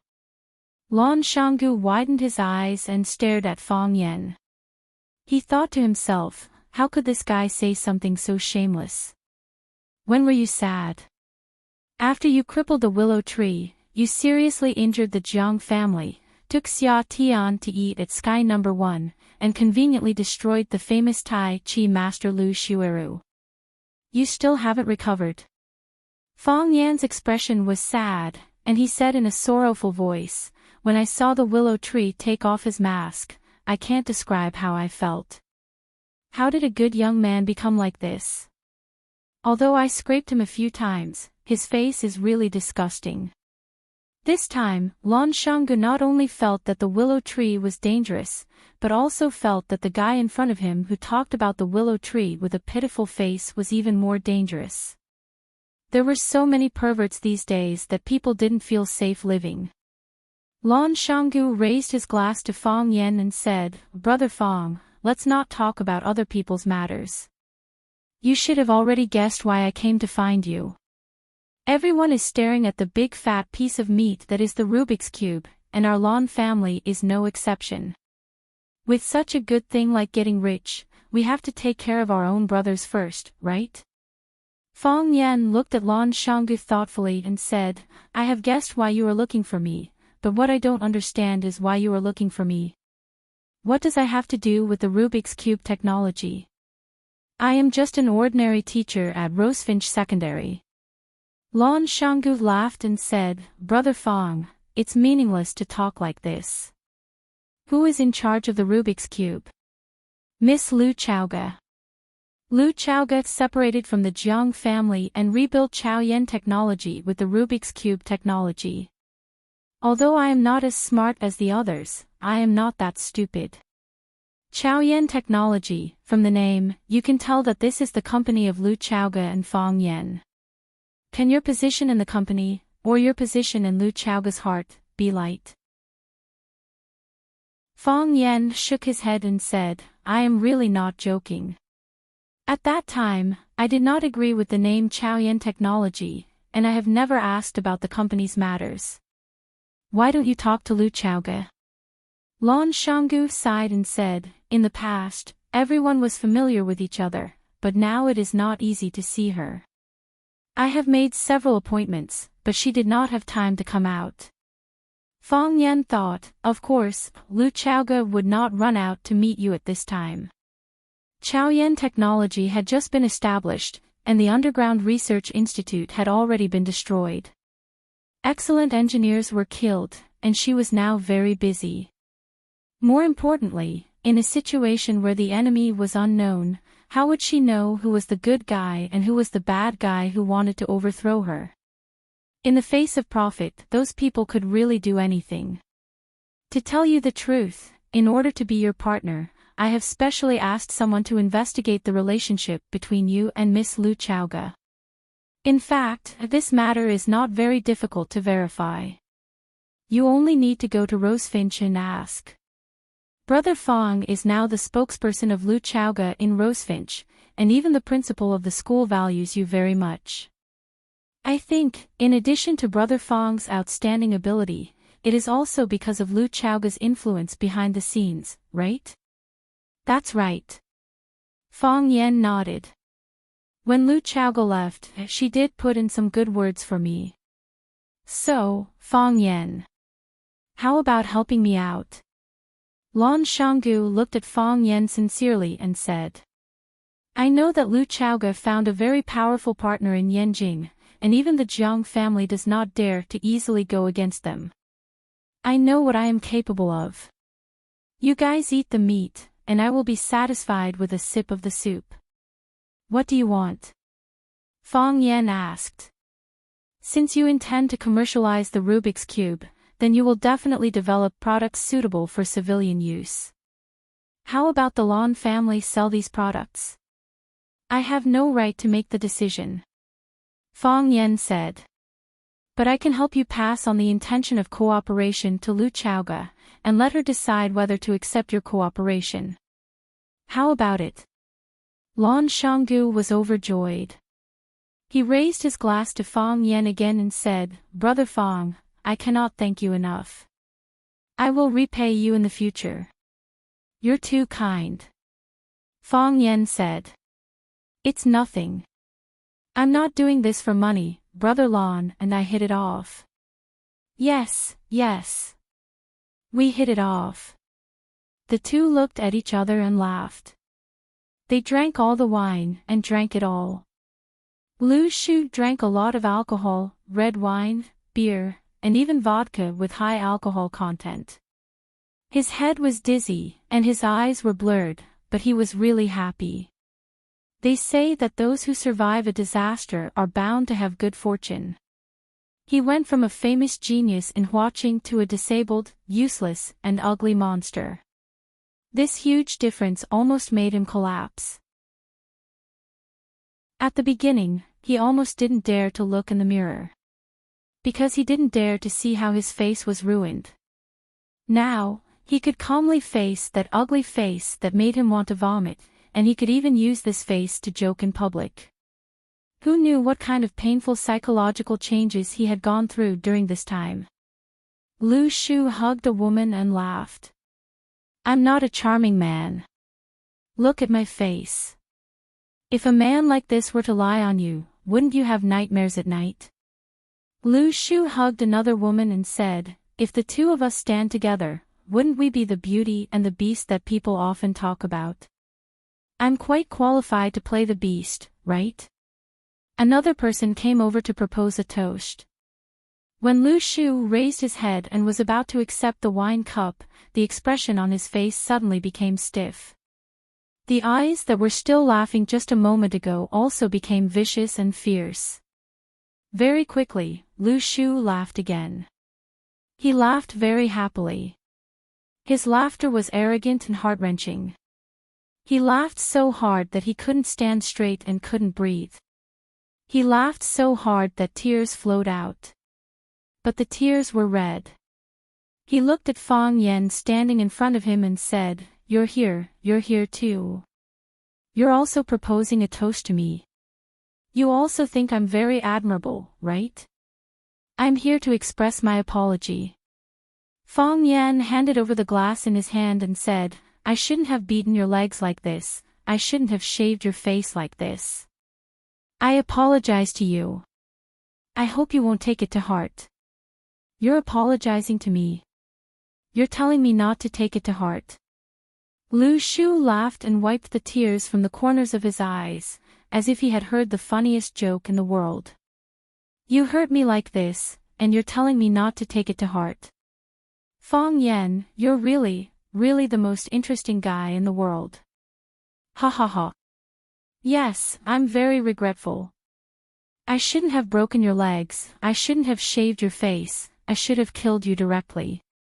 Fong Yan handed over the red wine glass in his hand and said, please accept my most sincere apology. Chapter 259.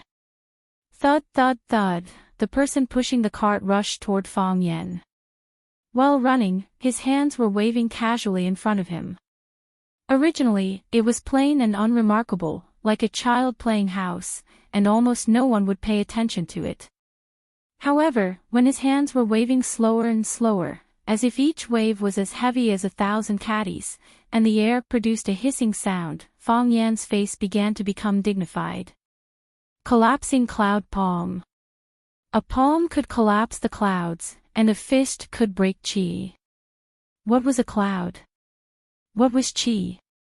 It was a fluid and elusive substance, which could be seen but not touched. However, a fist could collapse the clouds, which showed how fierce and overbearing it was. If the master was humiliated, the subject must die. As the person pushing the cart for the willow tree, seeing Fong Yan humiliating his master, he was extremely angry, and wanted to slap Fong Yan to death. The person pushing the cart was extremely fast, and in a flash, he rushed to the front of Fong Yan. Then, he slapped Fong Yan's face. Fong Yan had destroyed the willow tree's face, so he wanted to smash Fong Yan's head. What people who practiced martial arts cared about the most was fairness. The person pushing the cart was tall and strong, even taller than Fong Yan by a head. After the process of accumulating power, the palm of the person who was waving the cart slowly turned purplish red. That was the reason why the internal energy was burning in the body to a boiling state. His movement also suddenly increased by countless times, and he slapped down as fast as lightning. Even Fong Yan could only see an afterimage, and the naked eye couldn't even see the person's body clearly. Hiss! The air squeezed even more fiercely, and a painful groan could be heard. Fong Yan wasn't sure whether this collapsing cloud palm could collapse the clouds, but he knew that it could definitely collapse the air and his head. Fong Yan lightly stretched out his hand. If someone wanted to slap him, he would just stretch out his hand to block. It was that simple. Bang! The cup in the willow tree's hand suddenly exploded. It was injured by the internal energy that burst out from the palm of the person pushing the cart. Fong Yan held the wrist of the man who was pushing the cart. His palm had already returned to its normal color. This was because the energy in his palm had been released. Fong Yan looked at the ugly face of the willow tree and said with a smile, "Willow tree, I'm not joking with you. I'm really sorry. I'm sorry for only breaking your legs and scratching your face. I should have just killed you. If I was more ruthless at that time, if I didn't think about the consequences, if I just used those pieces of paper to cut your neck, your blood would have long dried up and your flesh would have long rotted. How good would it be to die? Dead people are cuter, aren't they?" As Fong Yan spoke, he tightened his grip on the cart pusher's arm. The sleeves of the man pushing the cart began to emit white smoke. His black suit and white shirt had been burned. The cart pusher's forehead began to sweat. That was because the bones in his arm were about to be deformed by Fong Yan's grip. The cart pusher's face began to contort as the blood vessels in his arms suddenly burst open. Blood sprayed wildly, but it stopped very quickly. When Fong Yan loosened his grip, the cart pusher's arm had already become a fried dough twist. A ball of dry wood that had lost blood and water, the palm and the arm suddenly separated. The piece that Fong Yan was holding had lost its vitality. The qi couldn't flow, and the blood couldn't flow. His right arm was completely destroyed. Fong Yan didn't look at the ferocious expression of the cart pusher. He didn't like ugly things.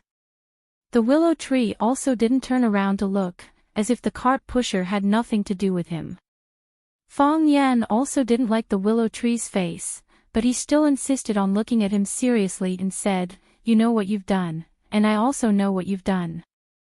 Not to mention the billions of people in Huaxia, even the Blue Mountain Club tonight is full of talents. There are too many smart people in this world. It's not just you, it's not just me. So I really don't understand, why do you think you can deceive everyone? You made such a big show, you trampled on the face and dignity of the Liu family. You want to prove to everyone that you've come back strong, you want to let people know that you're still alive. Don't tell me you really came back tonight." The willow tree also didn't like Fong Yan. When he saw Fang Yan's face, it was 100 times, 1,000 times, and 10,000 times more painful than when Fang Yan saw his face. Fang Yan felt pain because his face was too ugly, and he felt pain because Fang Yan's face wasn't ugly at all. If Fang Yan's face could become the same as his face, then he would be able to smile from the bottom of his heart, right? Why didn't you do that? The willow tree said with a smile. The first time we met, I wanted to frame you, I wanted to provoke you and Jiang Zhulu to fight. At that time, you should have hated me, right? Later, I did so many heartless things, I even wanted to kill you and Lu Chaoga. I already did that. Why didn't you kill me? I've investigated you, I know that you're never willing to suffer losses. I've already treated you like this, why didn't you kill me at that time? What's the big deal about breaking my leg? What's the big deal about shaving my face? You directly pierced my heart, cut my neck, and even at that time, you didn't drag me back from the window. If you let go, I might have fallen to my death from the downstairs. Of course, I might not have fallen to my death. So, you should have moved a table and smashed it down, the big table in the study. I've touched it, it's made of rosewood, I'm afraid it's 800 kilograms, it's heavy. I can't move this 800 kilograms, but I know it's not a problem for you. You can even kill people with a piece of paper. Before you used this move, I never thought about it. To be honest, when you use this move, it's really too charming. If I were a woman, I would like you. Oh, I'm off topic. You moved that big table and threw it down, smashing it on top of my head. My head will explode, just like how you crushed Chen Pu's arm, my brain will splatter everywhere, those plants that drank my blood and ate my brain will grow very well. Fang Yan, why didn't you do that? If you did that, I would already be dead. You're also a martial artist, don't you know? When a person's heart stops beating, that person is absolutely safe. Why don't you have any sense of safety? Say, if I accidentally kill you in the future. Who will be to blame? You or me? If you don't want me to take revenge, that's impossible, I will definitely take revenge. I worked so hard to live, I ran out to act as a clown, I wanted to get more people's recognition, to get more power. What did I do all of this for? I did it for revenge. How can you not let me take revenge? But, once I take revenge, you may die. Not only you, your family, your friends, everyone close to you will die. Oh, I forgot, there's also the students. Those students of yours, I won't let them go. If I really can't find someone to take revenge, I don't mind looking for those students. If you dare to touch them, even a finger of theirs. Lu Shu, I can also do what you said. I will kill your family, kill your friends, kill everyone close to you. I will make your Lu family die without descendants. You see, you're angry. Why are you angry? I'm already like this, why are you still angry with me? You can't let an ugly trash like me follow some etiquette and morality, right? Lu Shu crazily looked at Fang Yan and said, impossible. I don't care about etiquette, I don't care about honor. If I cared about honor, I wouldn't have learned to walk like a duck. My heart is already dead, in fact, my body is already dead. What you see now is a vengeful corpse. Lu Shu reached out his hand to touch Fang Yan's hand, put his hand on his neck, and said, you see, I've said it so clearly. Don't you want to strangle me to death? Come on, a real man, since you think like this, you should do it immediately. Come on, strangle me to death, just like how you just broke Chen Pu's arm. Such a good internal martial arts master was destroyed by you just like that. Fang Yan stretched out his hand and strangled Lu Shu's neck. Yes, it should be like this. Lu Shu smiled happily. It should be like this. Use more strength, Fang Yan, use a bit more strength. You should make me unable to speak, you should make me unable to breathe, you should make me stick out my tongue like a hanged ghost. Fong Yan, use a bit more strength. Let me show everyone one more time before I die. Let them see how one of the four prodigies of watching, Lu Shu, dies. It's not that I'm boasting, but this kind of scene. I'm afraid you'll only see this once in your lifetime. Fong Yan's hand began to exert strength. Lu Shu could no longer speak, could no longer breathe, his face began to turn purple, and his tongue had already protruded out. His mood was very good, because he was smiling very happily. There was no fear in his eyes, not even a trace of fear, there was actually an excited expression. He was asking for death. Fong Yan's expression changed, then he squinted his eyes and smiled. He let go of Lu Shu's neck, and very considerately helped him tidy up the creases in his shirt. He smiled and said, "How can you die? I don't want you to die, I want you to live to 100 years old. Because I know, for you, living is more difficult than dying. Lu Shu, I hate you so much, so I can't let you die. I want to see you live well, I want you to see me get married and have children, I want to present my happiest life in front of you. What do you think of this?" Coward. Lu Shu's face was full of disappointment. You don't even have the courage to kill, what a pity. I'm a teacher, which teacher would fight and kill for no reason? Fong Yan said with a smile, completely ignoring Lu Shu's mockery. Teaching and educating people is my duty. Killing is not. I say. Aren't you lacking an apology? A sudden voice sounded behind Fong Yan. Chapter 260. Fong Yan turned around and saw Lu Qingming standing behind him with a group of people. He stood at the forefront of the crowd and kept a few steps away from the others. It was like the sharpest part of a triangle. Fong Yan looked at Lu Qingming and asked with a smile, "What did you just say?" I said, "You owe him an apology. You owe our Lu family an apology." Lu Qingming said seriously. If he could, Lu Qingming didn't want to stand up and say this sentence. He even wished that he didn't appear at the Blue Mountain Club tonight. However, he came and he saw everything that happened in front of him. Therefore, he had to stand up. What was the most important quality of an heir? Ability, vision, indomitable character, or the spirit of never giving up? All of these were needed. Of course, the most important thing was to be responsible.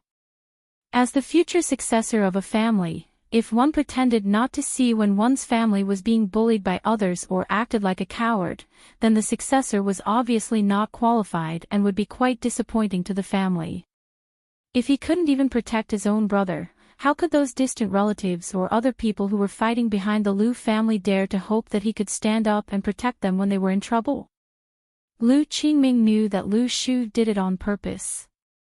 He knew that he would appear at the Nanshan Club tonight, and he also knew that Fong Yan would appear at the Nanshan Club. Lu Qingming dared to swear on his character and even the reputation of his fiancée, Wang Jinghong. Otherwise, how could there be such a coincidence? Lu Qingming never believed in coincidences. The so-called love at first sight might be the result of thousands of painstaking waiting in the dark. The so-called telepathy might just be mutual consent. Why did Lu Shu do this? Before he stood up and said this sentence, Lu Qingming had already thought of the answer to this question. He wanted to provoke Fong Yan and see if Fong Yan dared to kill him in public. If Fong Yan killed him, he would win this battle. Anyone could see that for the willow tree, living was much more difficult than dying. Fong Yan, on the other hand, was different. He was young and promising, lived a rich and colorful life, was powerful, and had a good relationship with others. He did not want to be buried with the willow tree at this time. Also, he was testing him.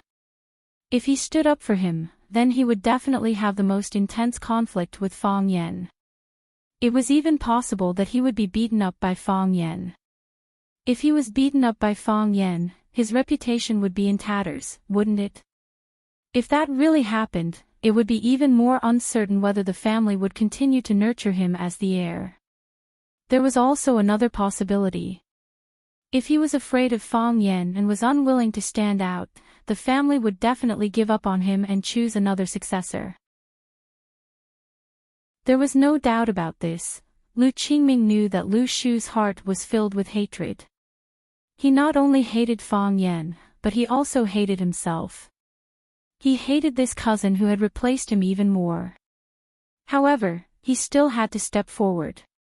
He knew that this was a trick of the willow tree to kill 3 birds with 1 stone, but he still had to stand up and say this sentence. Lu Qingming could see that this was a trap, and the willow tree also dug this trap openly. However, he still had to jump down. This was the scary part of the willow tree, and also the reason why he was afraid of the willow tree from the bottom of his heart. Fang Yan smiled and looked at Lu Qingming and said, "I can understand your feelings at this time.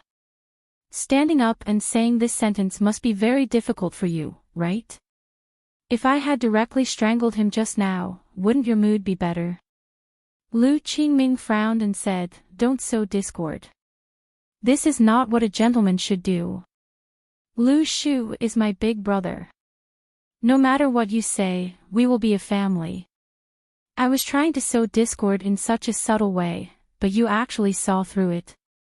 Fang Yan said with a surprised face.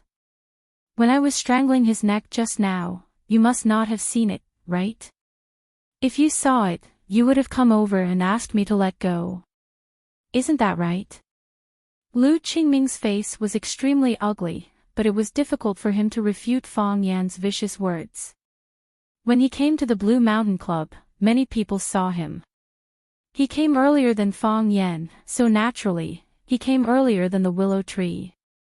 If he didn't see the conflict between the willow tree and Fang Yan, wouldn't he be laughed at by these people present? Everyone was smart, and deceiving oneself was the most stupid behavior. Wang Jinghong walked to Lu Qingming's side with a glass of wine, looked at Fang Yan and said, "At that time, he was lying on my body and busy. How could he have the time to pay attention to these trivial things outside?" Hua. Many people looked at Lu Qingming with a playful expression, and more people thoughtfully looked at Lu Qingming's fiancée, Wang Jinghong. This woman was not simple.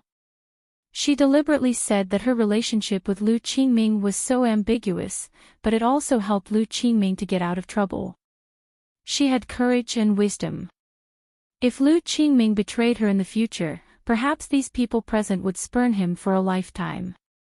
The pressure on Lu Qingming's body suddenly decreased.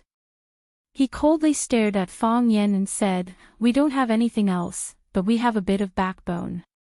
The Lu family's people can't be bullied by anyone." Paw. Fang Yan slapped Lu Shu's face. Lu Shu simply had no time to react and dodge. After being slapped heavily, blood flowed from the corner of his mouth. "I've already bullied him, and I'm not going to apologize. What can you do to me?" Fang Yan asked back. "You're going too far." Lu Qingming angrily shouted. As soon as his voice came, a group of black-clothed people quickly came forward and surrounded Fang Yan. Lu Qingming was the heir that the Lu family was cultivating, so his defense was naturally much stronger than that of the disabled Lu Shu. Especially after the incident of Lu Shu being injured, they didn't dare to have any negligence on Lu Qingming. A few black-clothed people's temples bulged. At first glance, it was obvious that they were experts with deep foundations. There were also a few people who put their hands into their pockets. Obviously, there were weapons that they could rely on. This time, Lu Qingming was going to go all out. "I don't care about my personal honor, but the honor of the family must be maintained," Lu Qingming said loudly. "I know that your skills are good, and ordinary people can't do anything to you. I also know that neither I nor the bodyguards behind me are your opponents, but if you don't apologize, I will never take a step back. Only death awaits. Paw. Fang Yan backhanded a slap, and Lu Shu was hit again. This time, Lu Shu wanted to dodge, but how could his speed be faster than Fang Yan's? Walala, someone took out a gun, and the pitch-black muzzle was aimed at Fang Yan's head and chest. As long as Lu Qingming gave the order, they would be able to surround Fang Yan in the middle and turn him into a sieve. Everyone held their breath. Their eyes were wide open, and they looked at the scene in front of them in surprise. Had these people all gone mad? Lan Shanggu sighed softly. He knew that he had to step forward. He was the one who invited Fang Yan. If something happened to him, his wish would be completely ruined. Even if nothing happened to him, if he didn't step forward to help him when he was in trouble, he would probably have a negative impression of his character, right? Lan Shanggu walked between Fang Yan and Lu Qingming, and said with a smile, "It's rare for everyone to have time to drink together. Why are you so nervous? Both of you give me some face, and let's end today's matter here. How about it?" Fang Yan didn't care. He looked at Lan Shanggu and said, "Brother Lan, I was invited by you. You can do whatever you want. I'll listen to you." That couldn't be better. Lan Shanggu smiled and nodded, but his heart was extremely bitter. Fang Yan, this bastard, meant that since I was invited by you, I'll let you settle this matter for me. I won't care about what happens next. If you don't care about it, why are you slapping Lu Shu left and right? The dignified young master of the Lu clan, one of the 4 prodigies of watching, was taught a lesson like a grandson. Who would feel comfortable seeing that? He couldn't just sit on the mountain and watch the tigers fight. He was forced by this brat to take a side. When everyone present heard Fang Yan's words, they would think that he had a very close relationship with him, right? How would the Lu clan look at him? Now that things had come to this, it was too late for Lan Shanggu to regret. He looked at Lu Qingming and said, "Qingming, there's no problem with Fang Yan anymore. What do you say?" Lu Qingming hesitated for a moment and said, "I have to give Brother Lan face. Today's matter can end here, but I've formed a grudge with him." Lan Shanggu laughed loudly and said, "Qingming, I'll remember this favor." Lan Shanggu pulled Fang Yan and wanted to leave. This Blue Mountain Club really wasn't a place to stay for long. The wind behind him whistled. Fang Yan suddenly turned around. Boom! Fang Yan punched out, colliding with the cart pusher Chen Pu's fist. Chen Pu's right fist was injured, so he used his left fist to attack. Not only did his strength not weaken, but it became even more vigorous. If this situation occurred, then it proved that Chen Pu was left-handed. He didn't know whether to praise this guy's insidiousness or laugh at his stupidity. He actually wanted to hold back when fighting with him. The two fists collided, and energy flowed everywhere. Even though Chen Pu had secretly prepared for a long time, Fang Yan's sudden attack still gave him the upper hand. Chen Pu didn't have enough energy, and his feet slipped on the floor. Fang Yan's body moved forward, as if attracted by that energy. When Chen Pu's old energy was exhausted, Fang Yan's fist suddenly opened, and his palm quickly wrapped around Chen Pu's fist. "I hate sneak attacks," Fang Yan said. He suddenly exerted force, and only a "kacha" sound was heard. Chen Pu's fist was squeezed together and turned into an ugly meatball. His finger bones were all broken, and became a pile of bone fragments. Chen Pu screamed. He couldn't bear the pain anymore, and fainted on the ground. Chapter 261. If you don't do some things well, you're bullying others. If you do it well, you're not as good as others. Chen Pu was not satisfied and attacked angrily. But because he wasn't as strong as Fong Yen, his fist was crushed. In other people's eyes, he was not as good as others. If you have the ability, then fight with others. What kind of hero are you if you sneak around? Everyone likes to take shortcuts, but everyone doesn't want others to take shortcuts. However, Fong Yan's combat power was shocking. Many people present were thinking that they must get a ticket to the competition at the peak of the sword. If Fong Yan still lost, how powerful would that sword god from Japan be? Especially some female audience members, their eyes were full of strange amorous feelings when they looked at Fong Yan. Including those women who went to toast Lu Shu and said he was a hero.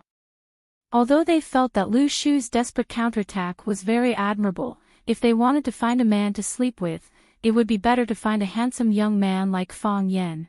In the end, this was still a world that looked at people's faces. Chen Pu was lying on the ground. His arms were seriously injured, but not a drop of blood flowed out. However, blood flowed from the corner of his mouth. That was because his internal organs were injured when he fought with Fong Yan. Chen Pu, who also worked for the Lu family, was injured. Those bodyguards in black were ready to make a move, but Lu Qingming didn't seem to see this scene. They immediately turned their eyes elsewhere. Fong Yan left with a smile on his face. Lan Shanggu also left. He cupped his fists and apologized to the people around him. Lu Qingming walked to Lu Shu's side and supported his unsteady body. He said with concern, "Big brother, are you okay?" Lu Shu raised his head to look at Lu Qingming and laughed. "Big brother, what are you laughing at?" Lu Qingming asked. "In the past, when I heard people say that our Lu family has a talent, I felt a little guilty. But after seeing Qingming's performance tonight, I know that what they said is true. The onlookers see clearly, while the players are confused. They were the ones who could see things more clearly. I'm really happy to have a younger brother like this." Lu Shu held Lu Qingming's hand and said with a smile, "I cheated you once, and you also forced Fong Yan to slap me a few times. We brothers are even this time, right?" Lu Qingming said with a serious expression, "What does big brother mean? Why would I force Fong Yan to hit you? I just wanted to get justice for you and get back some face for our Lu family. How could I force him to slap you? Does big brother think that I shouldn't do this?" Lu Shu patted Lu Qingming's shoulder and said, "Just based on these words, you are more suitable to be the successor of our Lu family than me. I admit that I'm shameless." "You're shameless. You don't even want to admit it." Lu Qingming coldly snorted and said, "You're my big brother. I have nothing to say if you lecture me. But when we are outside, we should save some face for the Lu family. The family must already know about this matter. Big brother, go back and explain it yourself. Take care." Lu Qingming didn't want to deal with Lu Shu. After saying this, he led a group of people outside. Lu Shu laughed again. He pointed at Lu Qingming's back and said, "Did you see that? This is my younger brother, the future successor of the Lu family. He did a better job than me. The future of the Lu family is limitless." Lu Shu bent down with difficulty to pick up the wolf mask from the ground and put it back on his face. He carefully climbed onto the wheelchair and personally turned the wheelchair to go outside. His movements were awkward and strenuous. His short and skinny figure sitting on the wheelchair made people feel sad. "Give me a grilled fish, 10 mutton skewers, 10 kidney skewers, 2 eggplants, and 2 corn. Give me tender corn, don't be like old tree roots that can't be bitten." Lan Shanggu was obviously a regular customer of the barbecue stall. He sat down and began to order skillfully. "Oh right, give me a pot of edamame and a pot of boiled peanuts to go with the wine. You definitely don't have Mao Tai here, so bring a box of beer. I want it cold, the colder the better." After the big-breasted and big-ass proprietress happily ran off to place the order, Lan Shanggu looked at Fang Yan and said, "What? Do you think the 4 talents of watching shouldn't be sitting on the side of the road eating barbecue? I think it's a bit weird." Fang Yan said with a smile. "Before I came into contact with it, I always felt that rich young masters like you should drive a Lamborghini or Ferrari to race with people, go to the most luxurious nightclubs to pick the most beautiful women, and if anyone dares to fight with you for the girls, you'll use a beer bottle to open their head, and smoke cigars with money to light your cigars." Lan Shanggu laughed and pointed at Fang Yan and said, "Are you praising us or insulting us? I can guarantee you that if any of our friends in our circle dared to do this, they would be scolded as a country bumpkin." Playing with the most beautiful girls at nightclubs, smoking cigars with money to light your cigars, how did you think of that? Lan Shanggu took out a pack of cigarettes from his pocket. It was a pack that cost more than 10 yuan. He handed one to Fang Yan and lit it himself with a lighter. The lighter was also the kind that cost 1 yuan, and the words, "Wadding Real Estate," were written on it. After Lan Shanggu took a puff, he said with a pure smile, "It's not as particular as you said. It's not that I haven't done things like going to the most luxurious nightclubs to play with the most beautiful women, but I'm sick of it after doing it once. Not sick of it once, not sick of it twice. I'm not used to cigars, they taste too strong. As for using money to light a cigarette, I've never done something like that. Those with little money are reluctant to do it, and those with too much money are disdainful of it. Only those idiots with abnormal brains would do something so stupid that it makes people laugh their heads off. I'm a child from a courtyard. What we often do is steal the Mao Tai at home, run to a barbecue stall to eat barbecue, drink Mao Tai while eating barbecue, and brag with our friends. Some say they want to be a general, others say they want to be the richest man in the world, play rock paper scissors, and when we're drunk, curse a little, or even punch a few times. That's what I like to do the most. How should a rich young master live? I don't know about others, but I eat barbecue, fight the landlord, play games, and often take a few children from the courtyard out to be donkeys. We go to places we've never been before. Do you think we're losers?" Fang Yan played with the cigarette in his hand, but he didn't light it. He looked at Lan Shanggu and asked, "Who is Xia Tian? She should have a powerful background, right?" "You don't know." "I don't know." "Then why don't you ask her, but ask me?" Lan Shanggu asked doubtfully. "I'm afraid she will misunderstand and think that I'm friends with her because of her powerful background." "Are you?" "Of course not." Fang Yan was very angry. "I'm willing to be friends with her because she's beautiful and has a good figure." Lan Shanggu laughed, gave a thumbs up to Fang Yan, and said, "From the first time I saw you, I thought you were a very pure man." "So are you," Fang Yan said. "You're already one of the 4 beauties of watching, but you still eat barbecue and play poor games all day. The body of a tall, rich, and handsome man is the soul of a loser." The two looked at each other and laughed. After a few words, their relationship was a little closer. Fang Yan didn't like to speak in a probing way, and it just so happened that Lan Shanggu was also a bold guy. It was better this way, and it would be much easier to get along. The beer was served, but they couldn't drink it. The landlady was indeed an honest person. She moved the coldest box of beer in the freezer over. The beer and the bottle cap were frozen, and they had to wait for a while for them to melt. The landlady laughed and said embarrassedly, "I'll get a few bottles for you." As she said that, she ran to get a few bottles of beer that could be drunk immediately and brought them over. Lan Shanggu used his chopsticks to pick up the beer cap, and it flew out. He handed the beer to Fang Yan and said, "Let's drink to the bottle. It's troublesome to use a glass."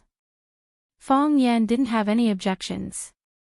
He wasn't a good drinker, and a dozen bottles of beer couldn't make him drunk. Lan Shanggu opened another bottle for himself, clinked his glass with Fang Yan, and downed it in one gulp. He said, "Because of you, Lu Shu's appearance tonight can only be said to be half a success.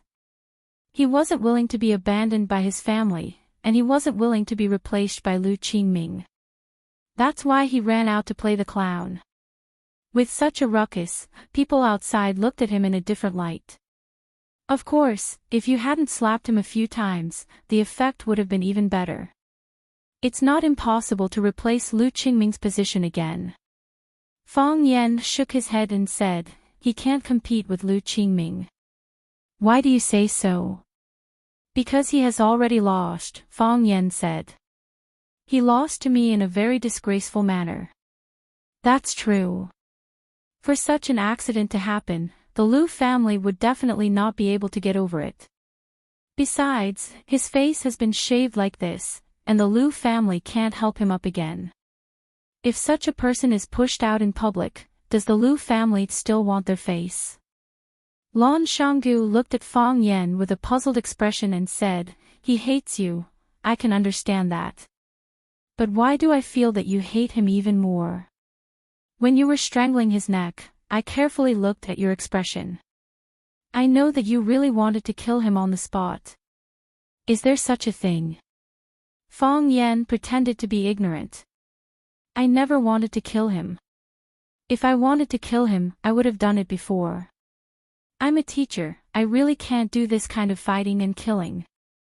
Lan Shanggu smiled and shook his head, and said, "The more you say like this, the more I know that Lu Shu is dead for sure. This isn't the first time he appeared, which means that before tonight, he did something that made you very angry. What is it? Even if you don't say, I think I can find the answer. Anyway, this is your personal guess, it has nothing to do with me," Fang Yan said. "Understood." Lan Shanggu nodded. "If the willow tree had died, I would never have linked this matter to you. Isn't this the effect you wanted? Say something more elegant." Fang Yan didn't want to be entangled with this topic too much. Although Lan Shanggu looked rough, he was a quick-witted person. Fang Yan didn't want to reveal too much in front of him, their relationship wasn't that close yet. "Do you know Moonlight over the Lotus Pond?" "Yes." Lan Shanggu smiled and nodded. A section of time slowly unfolds, flowing into the moonlight, slightly rippling. "This song is very popular, I often go to nightclubs with friends to sing it." Fang Yan looked at him like he was looking at an idiot, and said, "I'm talking about Zhu Ziqing's prose." Chapter 262. After Lan Shanggu left, Fang Yan sat there trembling with anger. That loser who kept saying that his hobbies were eating barbecue, fighting the landlord, and playing computer games had a Bentley Mulsanne that was worth tens of millions waiting at the intersection with a group of bodyguards in black. What was the meaning of this? Didn't you say that you liked to keep a low profile? Didn't you say that you hated showing off? Did your parents know that you were so pretentious? What made Fang Yan even angrier was that you didn't King take me with you when you left. When Fang Yan saw the shirtless and red-necked barbecued friends at the nearby tables looking at the back view of the luxurious motorcade in shock, he did not know how to vent the anger in his heart.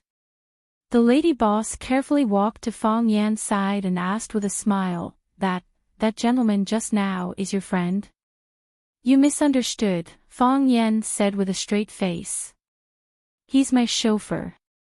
I asked him to go out and do something." To show that he didn't care at all, Fang Yan even used his chopsticks to pick up the last chives on the plate and chewed them in his mouth. "It's too overcooked," Fang Yan said to the lady boss. Yes. Please criticize me. We'll change it immediately, the lady boss said while nodding and bowing. If you come more often, I'll give you a 20% discount. Today, the two of you spent a total of 426 yuan. After the 20% discount, just give me 400 yuan. Fang Yan's face was as black as charcoal. That bastard Lan Shanggu, he didn't even pay when he left. Fang Yan took out 400 yuan and handed it over. After walking for a long distance, he remembered that 426 yuan with a 20% discount shouldn't be 400 yuan, right? Fang Yan's body trembled a few times. He felt that everything tonight was really not going well. Since he was unhappy, he couldn't let others be too happy. Fang Yan suddenly turned around and shouted, "I say, how long are you going to follow me sneakily?" Whoosh, the lights were turned on. A fiery red sports car came to a stop beside Fang Yan. The driver was a very beautiful woman. Her face was like the bright moon, and her eyes were like autumn ponds. Her makeup was exquisite, and her hair was slightly curly. She was wearing a black one-shoulder satin gown with sexy red lips. There was a large earring on her right ear, but her left ear was empty. This kind of asymmetrical outfit perfectly set off her little pride and naughtiness. The woman's voice was hoarse and had a strange charm. She looked at Fang Yan and said, "Since when did I stalk you? I'm following them in broad daylight. Who would follow others in a Ferrari sports car?" Fang Yan looked at the woman. Even the dark night could not hide her beautiful face. He asked, "Why did you come to Flower City?" "I was afraid that you would die, so I came to see you," the woman said. "Because I'm not sure if this will be the last time. Are you saying goodbye?" Fang Yan asked. "I'm really touched by this reason." The woman shook her head at Fang Yan and said, "Get in the car." Fang Yan jumped into the passenger seat with the tip of his foot. Before Fang Yan could buckle his seatbelt, the red Ferrari sped away into the distance with a buzzing sound. Seeing this scene, the barbecue stall owner held the 400 yuan in her hand. She thought to herself, "If I had known this would happen, I wouldn't have given him such a high discount." These were all rich people. Giving them a discount would be an insult to them. She hoped that he would not take it to heart. Of course, Fang Yan would not take it to heart. He sat in the driver's seat and looked at the beautiful curve of the woman's side profile. He watched as she skillfully drove the car out of the city, out of the suburbs, onto the mountain road, and then along the winding mountain road. Screech, the car stopped in the parking lot halfway up the mountain. The woman opened the door and got out first. Fang Yan also got out of the car behind her. The woman took out 2 bottles of Mao Tai from the car. She threw one to Fang Yan and unscrewed the cap of the other. "This is my grandfather's treasure. It is said to be the raw pulp of the first batch of liquor when the Mao Tai liquor factory was just established. The old man was the first defense chief of Tianfu at that time, so he had a lot of stock. Over the years, other than his old comrades who came over, he would grit his teeth and open a bottle. He didn't even look at the others.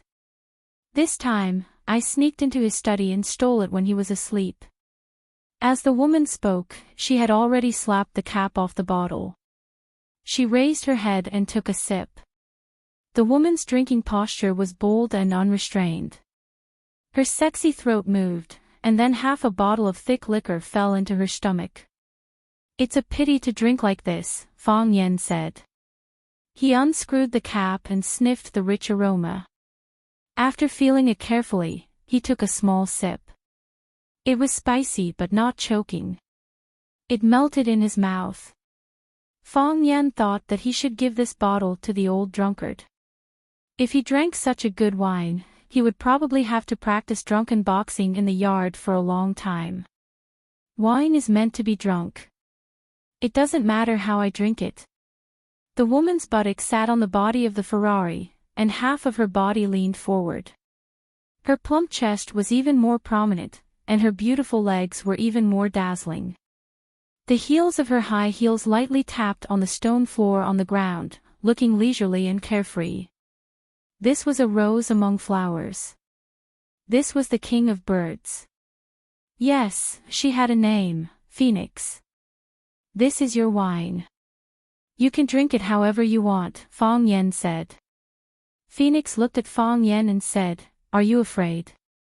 "Not afraid," Fang Yen said. "I'm prepared to die in battle, and I'm also prepared to let my opponent die in battle. Since I'm prepared for these two aspects, it proves that I'm not afraid of death." Phoenix shook her head and said, "This is not your style." "What style should I be?" "Remember the first time we drank wine? You, me, Bailey Liu, and Bai Xiu. I stole 4 bottles of Mao Tai from my father's study. We agreed that each of us would have a bottle. In the end, the 3 of us finished that bottle of Mao Tai. You drank a third and said that you went to the toilet, and then you never came back," Phoenix said with a disdainful look. "The rest of your wine was shared by us." Fang Yen touched his nose in embarrassment and said, "I've explained it countless times. I had a stomachache that day, and at that time, our oldest, Bai Xiu, was only 11 years old. How many 11-year-old children can drink half a kilogram of white wine?" Phoenix was too lazy to argue with Fang Yen on this issue. She said, "You know that Bailey Liu has always wanted to challenge you. He always felt that he should be the #1 person in the younger generation of the inner Jianghu. He waited from the age of 10 to the age of 17, and finally forced you to agree. In the end, when he excitedly went to your house to fight, you said that you were not feeling well and agreed to fight again in 3 days. Bailey Liu turned around and went back. There was a rumor that you defeated your opponent with 1 move. Since then, Bailey Liu has regarded you as his mortal enemy." Fang Yan touched his nose again and said, "For me, the outcome of the competition is nothing compared to the friendship between friends. Bailey Liu is my friend, so I naturally don't want to fight with him. Whether I win or he loses, it will destroy the relationship between us. As for the rumors outside, I have no idea what happened." "What about Bai Xiu?" Phoenix looked at Fang Yen with a smile and said, "You knew that Bai Xiu liked me, but you deliberately used his name to write a love letter to Yi Wenro. As a result, Yi Wenro beat him half to death." Fang Yen was too lazy to touch his nose. If he touched it any more, the skin on his nose would be rubbed. He sipped the Mao Tai and said, "What do you want to say?" "This is your style," Phoenix said. "Running away, acting shamelessly, pestering endlessly. This is Fang Yen. This is what you should do. I don't understand why you are so stupid this time. You are hopelessly stupid." Fang Yen looked at Phoenix and sighed softly. He said, "You also think I can't beat him?" "Everyone thinks so," Phoenix said. "Your Taiji cultivation is not weak, but Qinya Bing has entered the domain of Sword God." Fang Yen looked at Phoenix and said with a wry smile, "The first time we drank was because I lost to Yi Wenro in a competition. I was beaten up by her. In order to comfort me, you agreed to drink with me. We agreed to drink 1 bottle each, but when I drank a third of the bottle, I began to vomit blood. The blood spat into the wine glass and quickly dyed the wine in the glass red. I was afraid that you would laugh at me, so I drank the blood wine in the glass and said that I was going to the toilet to escape. I didn't dare to drink it. I was afraid that the more I drank, the more blood I would vomit. I couldn't finish the last bottle because I would vomit half a glass of blood with every glass of wine. I didn't want to challenge Bailey Liu because, in my opinion, the Bailey family is crazy. If I beat him the first time, I would soon receive his second challenge. If I beat him the second time, I would immediately receive his third challenge. I didn't want to lose, so I simply didn't want to compete. Because after one competition, I would have to accept their countless challenges. That was really annoying. As for Bai Xiu, I think he and Yi Wenro are a good match. One is gentle and elegant, smiles at anyone he sees, and looks so good when he smiles. The other is brutal and violent, and everyone wants to beat him up. I think they are a match made in heaven. I was afraid that they would miss this good fate, so I wrote a love letter to Yiwen Ro in the name of Bai Xiu. You know, among us, my writing is the best. When Fatty and the others ask me to write love letters, they should at least bring me 2 bottles of good wine or give me a few bags of good medicinal herbs. I wrote love letters to Bai Xiu, but I didn't accept anything from him. I was even generous and didn't let him know. Fong Yen looked up at the sky and said, "Escape, shameless, unreasonable. I always do things like this. But not this time. I don't want to escape, I don't want to be shameless, I don't want to be unreasonable. I want to do something seriously. I want to defeat Qin Yabing with what I have learned over the years." Chapter 263. There was a bright moon in the sky, and there was also a bright moon on the ground. The bright moon in the sky was in the sky, and the bright moon on the ground was beside him. The bright moon in the sky was like a beautiful woman, and the beautiful woman on the ground was like a bright moon. Fong Yan was a little drunk, so he couldn't tell whether the bright moon in the sky was brighter or the bright moon on the ground was more beautiful. Many times, Fong Yan would have a sense of powerlessness. Why were the women around him so beautiful? Not only were they beautiful, but they were also extremely smart. If he married such a woman, who would be the head of the family in the future? Of course, if anyone said that they would scratch their faces, Fong Yan would be 1,000,000 times unwilling. It was a great pleasure to look at such a beautiful woman. Therefore, Fong Yan felt very happy now. There was a bright moon, good wine, a sports car, and a beautiful woman with long legs and breasts. The mountains were towering, and the cool wind was surging. If that woman suddenly got drunk or turned into a beast, should he fight back? This was really a difficult choice. Fong Yan suddenly thought of Lu Qingming.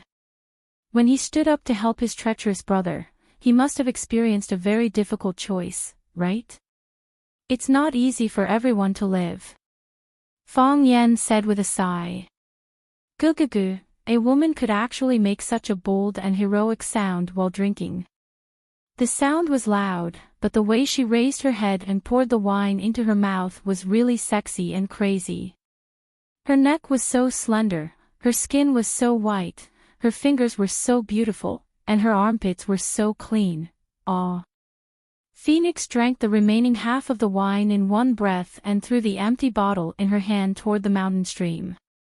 Whew! The bottle left her hand and quickly turned into a black shadow. The black dot disappeared, but there was no echo for a long time. Phoenix squinted at Fong Yan and said, "I don't want to see you change. I still hope that you are the same as before. You drank and ran away because you couldn't drink anymore and didn't want to drink anymore. You refused Bailey Lu's challenge because you were afraid of losing face. You used Bai Xiu's name to write a love letter to Yi Ro because you also like me." Fong Yan's jaw dropped as he stared at the phoenix in a daze. "Don't look so surprised. Even a fool can see through your childish behavior." Phoenix sneered. "On my birthday, you let Fong Yingying put laxatives in other people's cakes. In order to make them take the bait, you forced Fong Yingying to eat first. In the end, Fong Yingying and the boys had diarrhea for the whole day. You dragged me to the Great Wall and set off fireworks for half a night. The day before Valentine's Day, you dragged Bai Xiu and Bailey Lu to your house to drink, saying that whoever won would get the chance to ask me. Bai Xiu and Bailey Lu were very happy because they could drink better than you. Later, the old drunkard accidentally smelled alcohol and dragged Bai Xiu and Bailey Lu to drink until the next morning. On Valentine's Day, they vomited all their bile. You picked a bunch of wildflowers from my yard and gave them to me. Then you dragged me to the river and sat foolishly for the whole morning. While I was asleep, you wanted to secretly kiss me." Fong Yan trembled with anger. He angrily accused her of inaccurate statements and said, "You were asleep. How did you know I wanted to secretly kiss you? Because I was pretending to be asleep, Phoenix said matter-of-factly. Don't you know that girls like to pretend to be asleep? Impossible. Fong Yen shook his head. I clearly checked your pulse. Your breathing and pulse were exactly the same as when you were asleep. Idiot. Phoenix shook her head helplessly. Sometimes you're smart, but sometimes you're just plain stupid.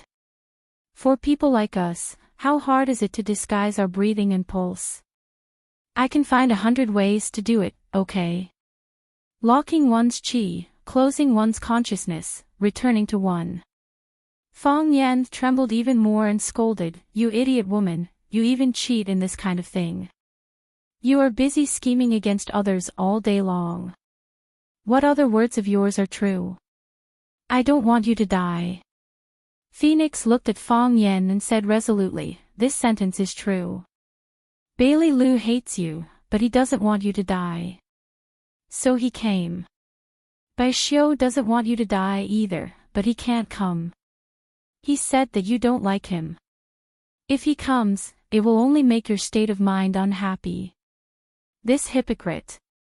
Fong Yan gritted his teeth and said, You obviously don't want to do something, but you always say it in such a dignified way. No wonder the two of you can get together. Phoenix was silent. Fong Yan didn't want to say anything even more. Yes, Fong Yan liked Phoenix, but the person Phoenix liked was Bai Xiu. Fong Yan's first love was snatched away by another man. Oh, it couldn't be said to be snatched, because the girl had never belonged to him. You picked a flower and put it in your hair. I rolled the iron hoop in the alley. Your smile was so bright in your eyes in those carefree days, when he was the most beautiful youth in the world. Fong Yan also loved a girl with all his heart.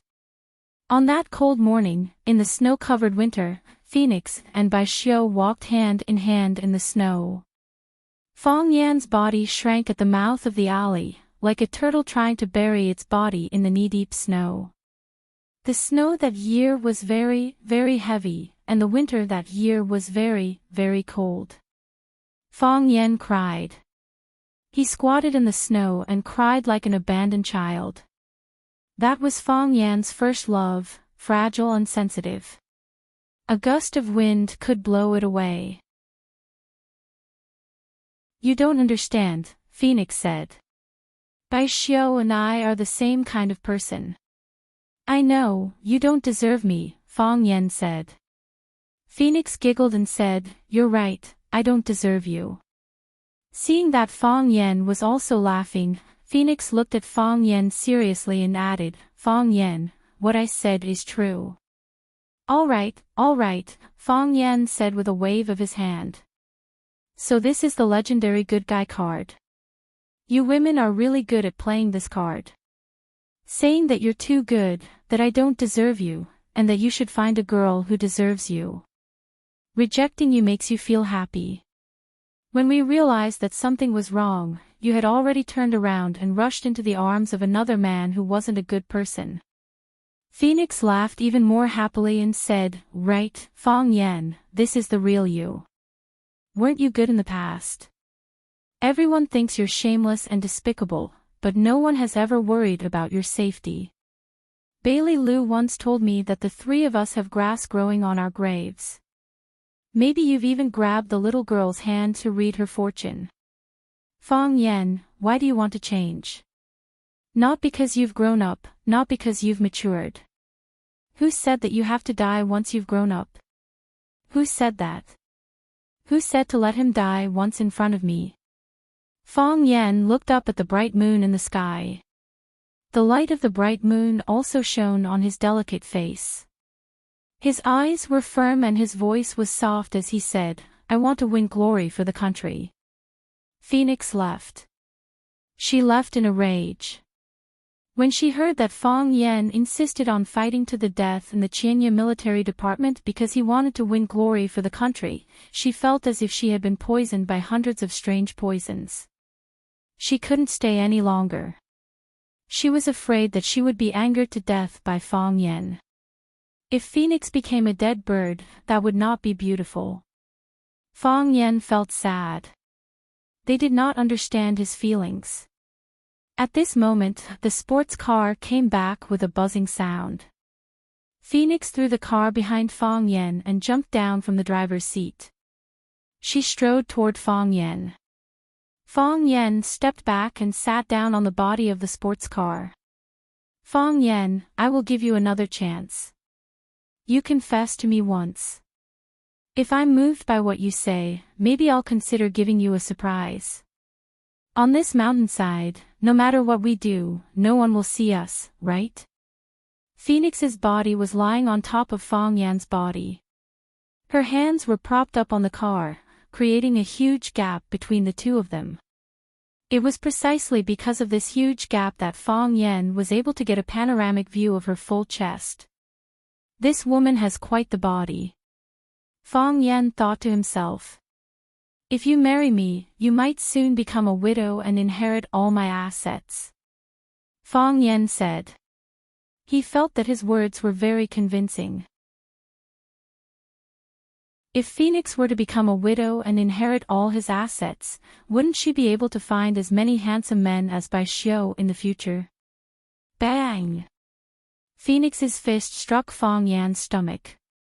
By the time Fang Yan's body had curled up like a prawn, she had already started up the car and ran away.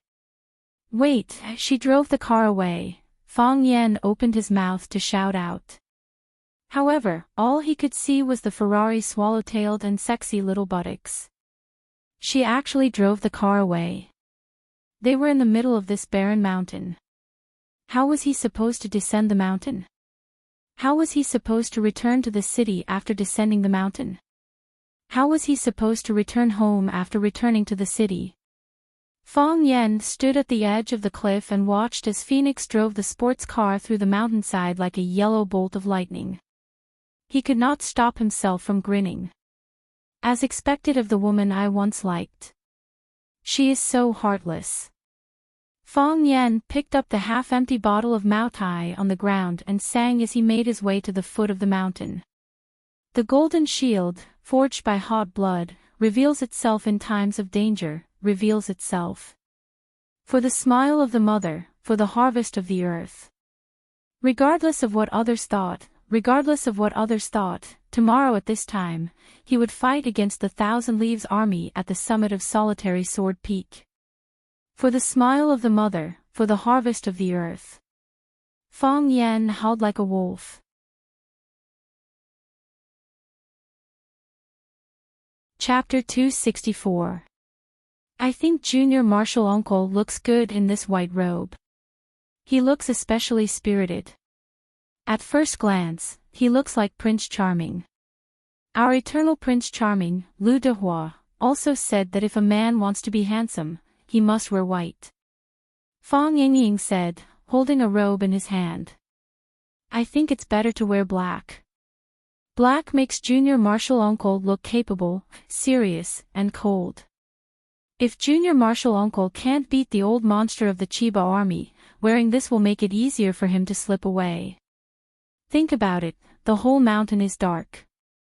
If Junior Marshal Uncle wears this and hides in the woods behind the rocks, where can he find the Chiba army? Paw! Fang Yingying reached out to slap Fang Haohen's head, but he didn't expect Fang Haohen to be on guard against this move. As soon as Fang Yingying's palm reached out, it was slapped by Fang Haohen. Fang Yingying was furious. Although the back of his hand hurt, he pointed at Fang Haohen and scolded, Fang Haohen, you idiot. How can you boost their morale and diminish Junior Marshal Uncle's prestige? Now that the war is coming, what do you mean by saying that Junior Marshal Uncle can't beat the Chiba army? I didn't say that Junior Marshal Uncle can't beat the Chiba army, Fang Haohen explained. I mean, if Junior Marshal Uncle can't beat the Chiba army, yes, that's what you said. You don't trust Junior Marshal Uncle. There is no if. Junior Marshal Uncle can definitely beat the Chiba army, Fang Yingying shouted angrily. If Junior Marshal Uncle can't beat the Chiba army, we have to go back to Yanjing. Others will look down on us and laugh at us. If Missy gets angry, she might beat us up every day. You wish, Fong Haohan said. Do you think anyone can make Miss Yi make a move? You, Pa. Fong Yingying was hit on the head. Fong Haohan wanted to turn around and run, but he was still slapped on the head. Fong Yan had just finished bathing. He walked out in a white shirt and said, "Aren't you too annoying? I soaked in the bathtub and wanted to be quiet for a while, but I heard you two idiots buzzing nonstop like two flies. My ears couldn't be quiet." Fong Yingying's head was burning with pain, but he looked at Fong Yan with a fawning expression and said, "Junior Martial Uncle, we are choosing your battle robe for tonight. I think with your temperament, white suits you the best." Shimin Chue Shui wears white. A man, a sword, a white robe, standing on the roof of the palace. Uncultured. That's the Forbidden City, Fong Haohan said with disdain. That's also the roof, Fong Yingying said. Junior Martial Uncle likes Shimin Chue Shui the most, so I think you should wear a white robe. Who said I like Shimin Chue Shui the most? I like Chu Liuxiang the most, Fong Yan said with annoyance. Why? Fong Yingying couldn't understand Junior Martial Uncle's hobbies. The name Shimin Chue Shui was so cool that it made people shiver. Other people relied on their looks to pick up girls, but you just needed to hand over your name card and the girl would go back with you. Chu Liuxiang has a lot of wives, Fong Yan said. Which one do you think looks better on me? White. Black. Fong Yingying and Fong Haohan's opinions were still very different. One was black, and the other was white. I look good in any one, Fong Yan said. He took the white robe from Fong Yingying's hands and put it on himself. Then, he took the black robe from Fong Haohan's hands and draped it over his body. The white robe was the inside, and the black robe was the outside. He wore the feelings of the two people on him. Seeing Fong Yingying and Fong Haohan's serious expressions and sad eyes, he knew they were touched by his actions. Fong Yan patted Fong Yingying's shoulder and Fong Haohan's head. He smiled and said, "It's okay. The weather is cold. Wear more clothes to keep warm. If Qin Yibing froze to death on the peak of One Sword Peak, wouldn't I have gotten a great bargain?" Fong Yingying's face was full of regret. He said, "I should have prepared a set of armor for Junior Martial Uncle, yes. It's good to buy a Transformer suit to wear." Fong Yan gritted his teeth and looked at the two bastards. He wanted to squeeze them into a meatball. Did they think he was afraid of death by wearing an extra piece of clothing? Fong Yingying stood at the school gate and waved for a long time before a taxi slowly stopped beside them. "Where to?" The taxi driver looked at the three strange-looking guys in front of him and asked. Of course, he didn't open the door easily. "One Sword Peak," Fong Yingying said expressionlessly. "It's too far. I'm not going." Before he finished his sentence, the car had already disappeared. "Junior Martial Uncle, those taxi drivers think we're kidnappers," Fong Yingying said angrily. This was already the sixth taxi they had stopped.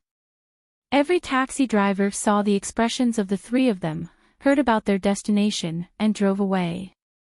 "Isn't it just going to One Sword Peak? Why are you so nervous? We really aren't kidnappers.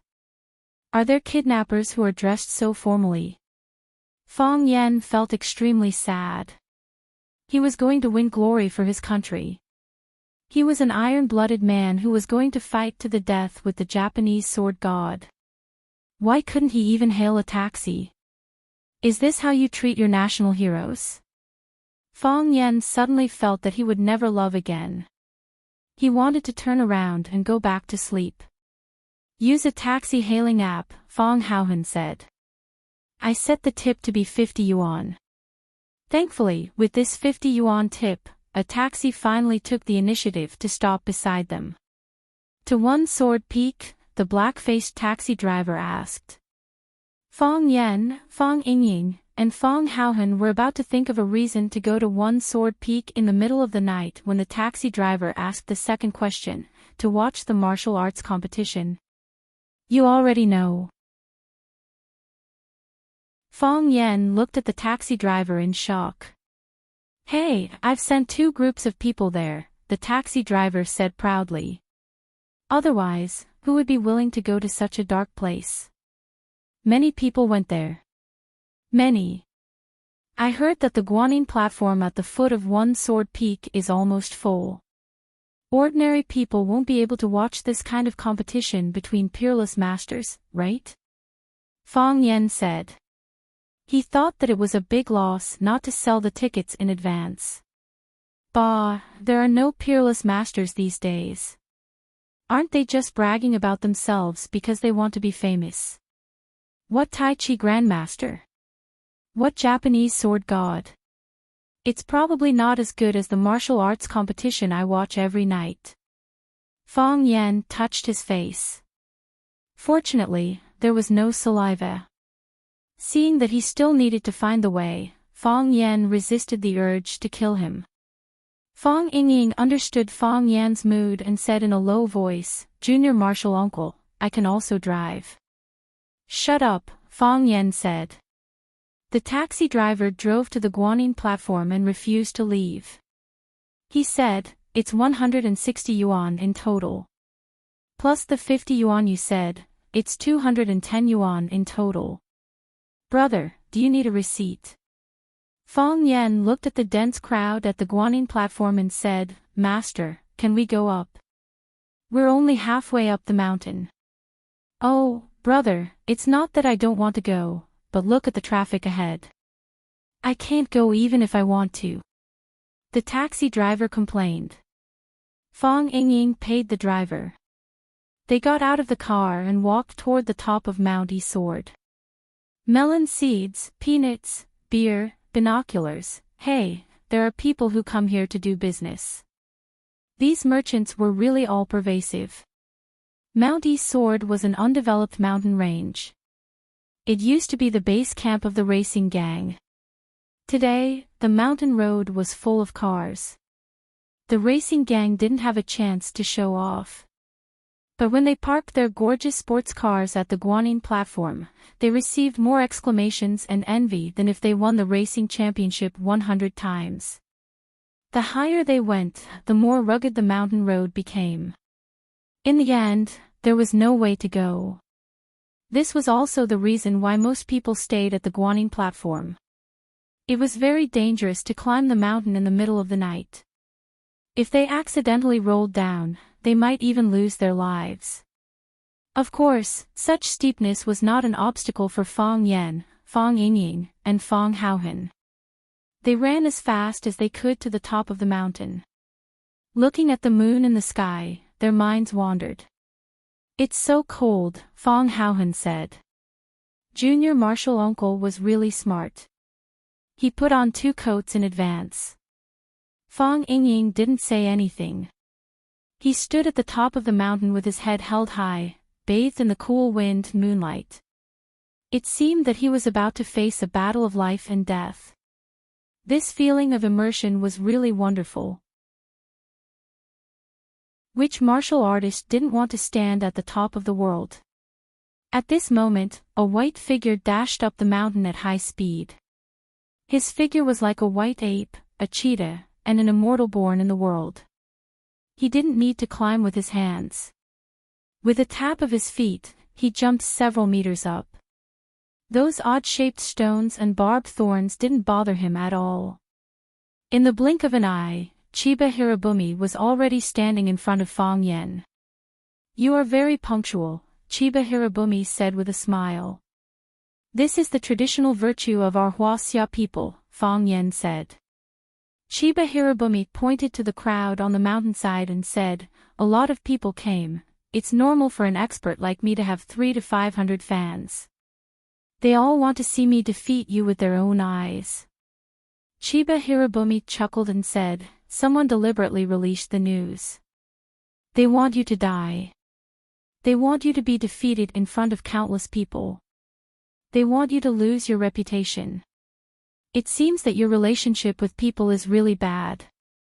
A wise man like Chiba Hirobumi could see the whole picture with a glance. When he saw the crowd below, he understood that there was another group of people behind the battle. Moreover, it was a group of people who were not kind to Fong Yen. Of course, Chiba Hirobumi didn't have good intentions when he talked about this topic with Fong Yen before the battle. I like to defeat you when others want to see me defeated, Fong Yen said with a smile. We call this behavior face slapping.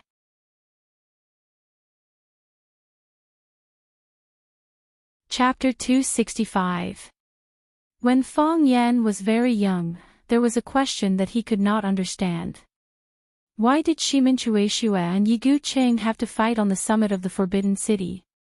Why did the East Heretic, the West Poison, the South Emperor, and the North Beggar's supernatural powers have to be discussed on Mount Hua? Why did they have to choose such a high place to spar? If it wasn't someone else's roof, then it was on a famous mountain. Plains wouldn't do. Not a lake. The sea won't do. The canyon wouldn't do. Why did he have to choose a high place? Later, when Fong Yan's Taiji heart was first formed, he gradually found the answer to this question. When experts exchanged blows, it was only natural that they would do so on a high ground. If you are not at the top of Mount Hua, how will others know that you are an expert?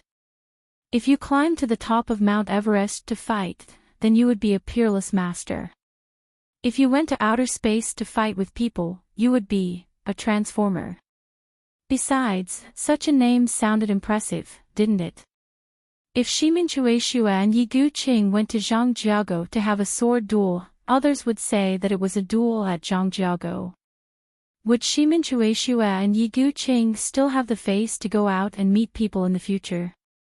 The tallest mountain in Flower City was the Yi Sword Peak, which made Fong Yen feel deeply regretful. The wide-sleeved robe of Chiba revealed half of her fair breasts. His robe was actually empty, and his skin was so white, even whiter than a woman's.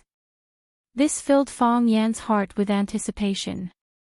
If the Chinya soldier froze to death on the top of the mountain, then he would win without a fight. Fong Yan's shirt was white on the inside and black on the outside. His long robe reached the top of his shoes. The circular cloth shoes were the ones he had worn when he ran away. These were the 1,000-layer soles that his mother had stitched for him.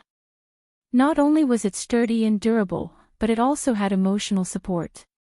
Upon hearing Fong Yan's wish to reverse the situation and slap his face, Chiba of the army didn't smile at him. Instead, he seriously said, "You Huaxia people have an old saying, don't bully the young for being poor. In terms of age, I'm much older than you."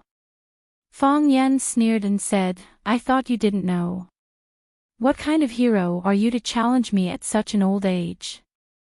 Why don't you challenge the king of gossip, Kai Zhonghang?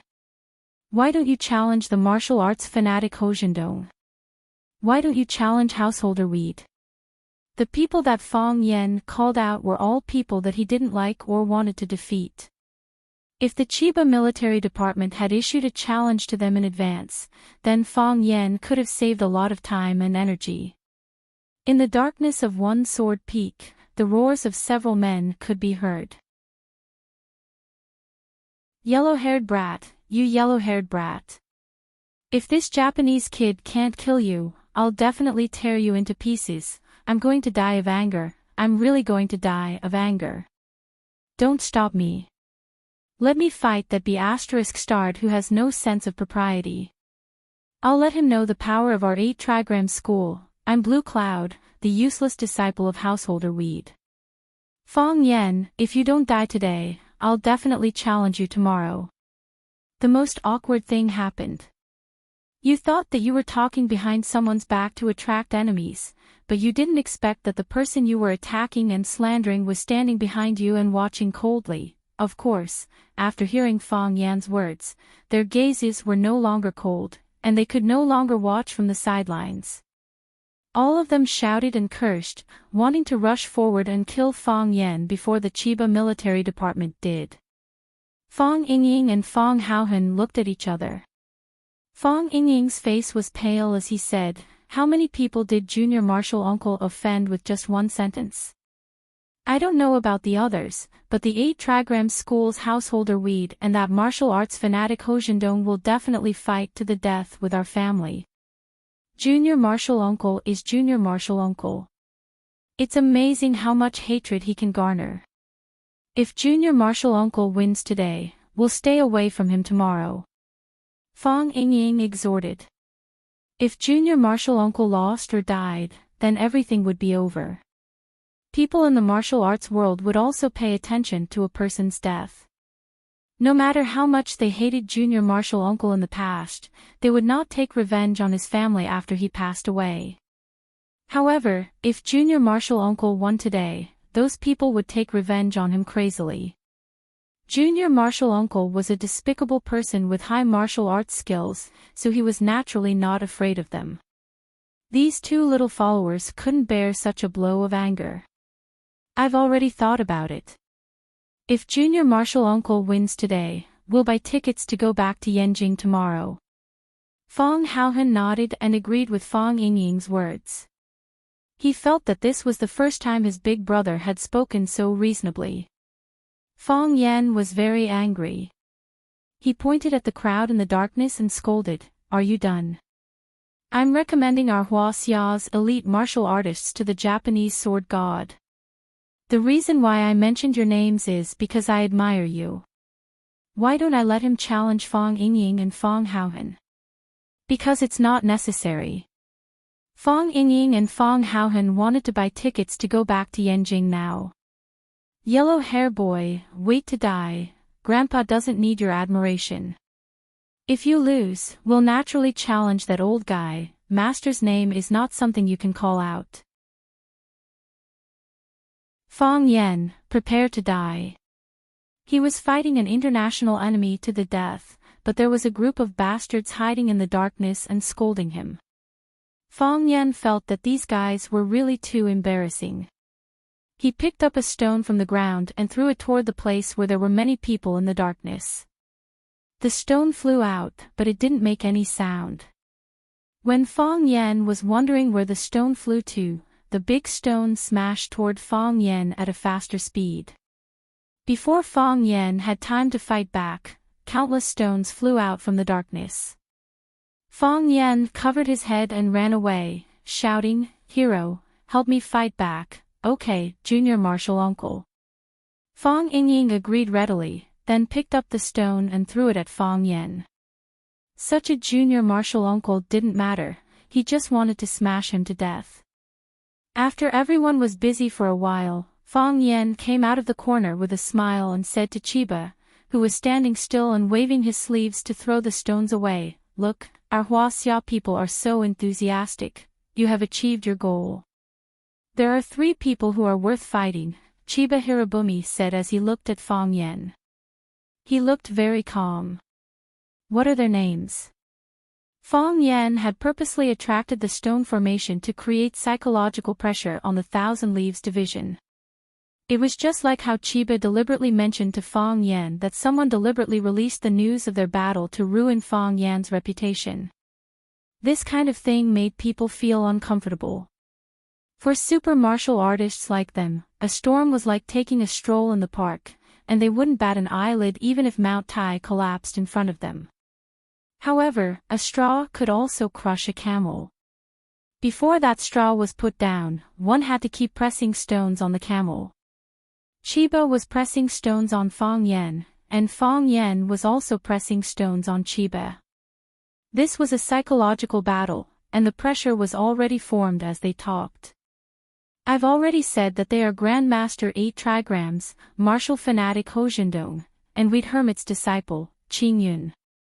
I just don't know if Weed Hermit, that old Taoist, is here. He's very good at climbing the cloud ladder." Chiba didn't disappoint Fong Yan. He said decisively, "After I defeat you, I'll visit them one by one." What's more, this one sentence had created 3 opponents for him at once. This was a trap that Fong Yan had dug for him, and it was also an inner demon. He had to take Fong Yan's move. Before setting foot on the magical land of Huaxia, Chiba already knew that Huaxia was full of martial artists and talents. So what if 3 top-notch experts appeared with one stone? So what if I have to accept their challenge after I defeat you? I entered the Dao with the sword. With a sword in hand, the world is mine. Those who block my sword, I'll cut their bodies and destroy their spirits. Whether it's 1 person or 100 people, they'll all die under my sword. How lonely would it be without human blood to feed the sword? With this thought, Chiba's heroic spirit reached the clouds, and his fighting spirit rose in him. Fong Yan waved his hand. Fong Yingying and Fong Haohan immediately ran faster than rabbits. A great battle was about to break out. They were afraid that they would get involved in it. Chiba raised the middle finger of his right hand. His feet didn't move at all, but he rose into the air out of thin air. The mountain wind whistled, rustling the weeds and leaves on the ground. The strange thing was that Chiba's clothes and long hair were tightly attached to his body, completely unaffected by the wind. This was a shield of qi, which could release qi and cover his whole body.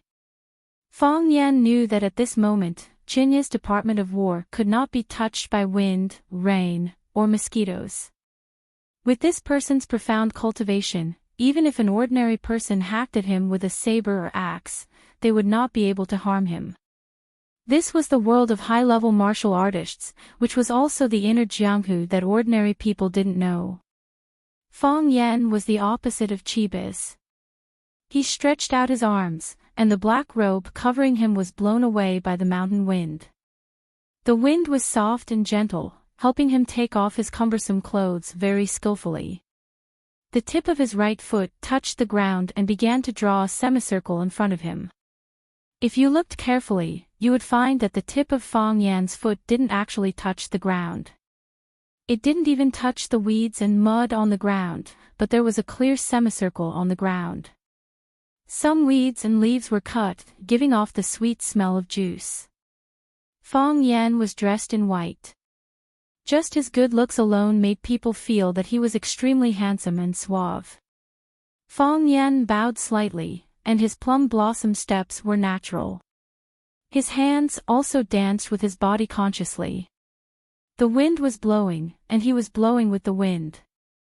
The tree was shaking, and he was shaking with the tree. He was the wind, and he became the tree. As soon as Tai Chi entered meditation, everything was put down, and he entered a peaceful world. It seemed that under the bright sun, in the universe, in the flowers and plants, he was swaying and flickering. Seeing Fong Yan's state at this time, someone in the dark shadow cheered.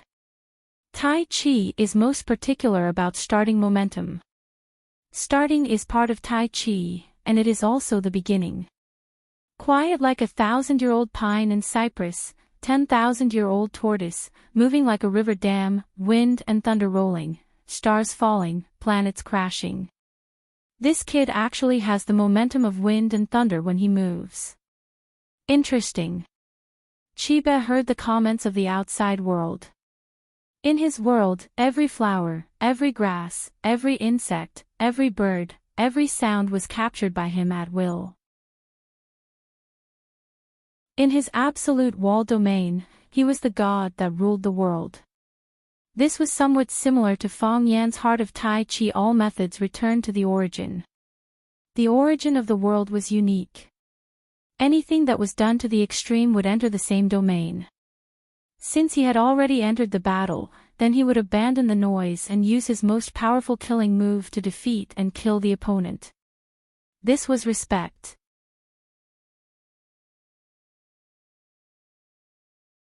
Chapter 266. When Lu Qingming rushed over, the Guanyin platform was almost crowded to the point that there was no place to stand. He looked up at the top of the mountain, but he couldn't see anything except the lonely cold moon. What are they looking at? Lu Qingming asked with a frown. There were so many people at the scene, but no one spoke. Everyone stretched their necks to look at the top of one sword peak. It seemed that an unprecedented battle was taking place there. Even if there were really people competing and fighting, they couldn't see it with their naked eyes. Was there a need to be so serious and devout? Young master, let's go a few steps forward. There's an old gentleman pavilion there. Our people have already inquired about it. That's the best place to watch the martial arts. Captain Ning He, who was behind Lu Qingming, whispered. Lu Qingming nodded and thought that it should be so. If he squeezed with these people, he wouldn't be able to see any good show.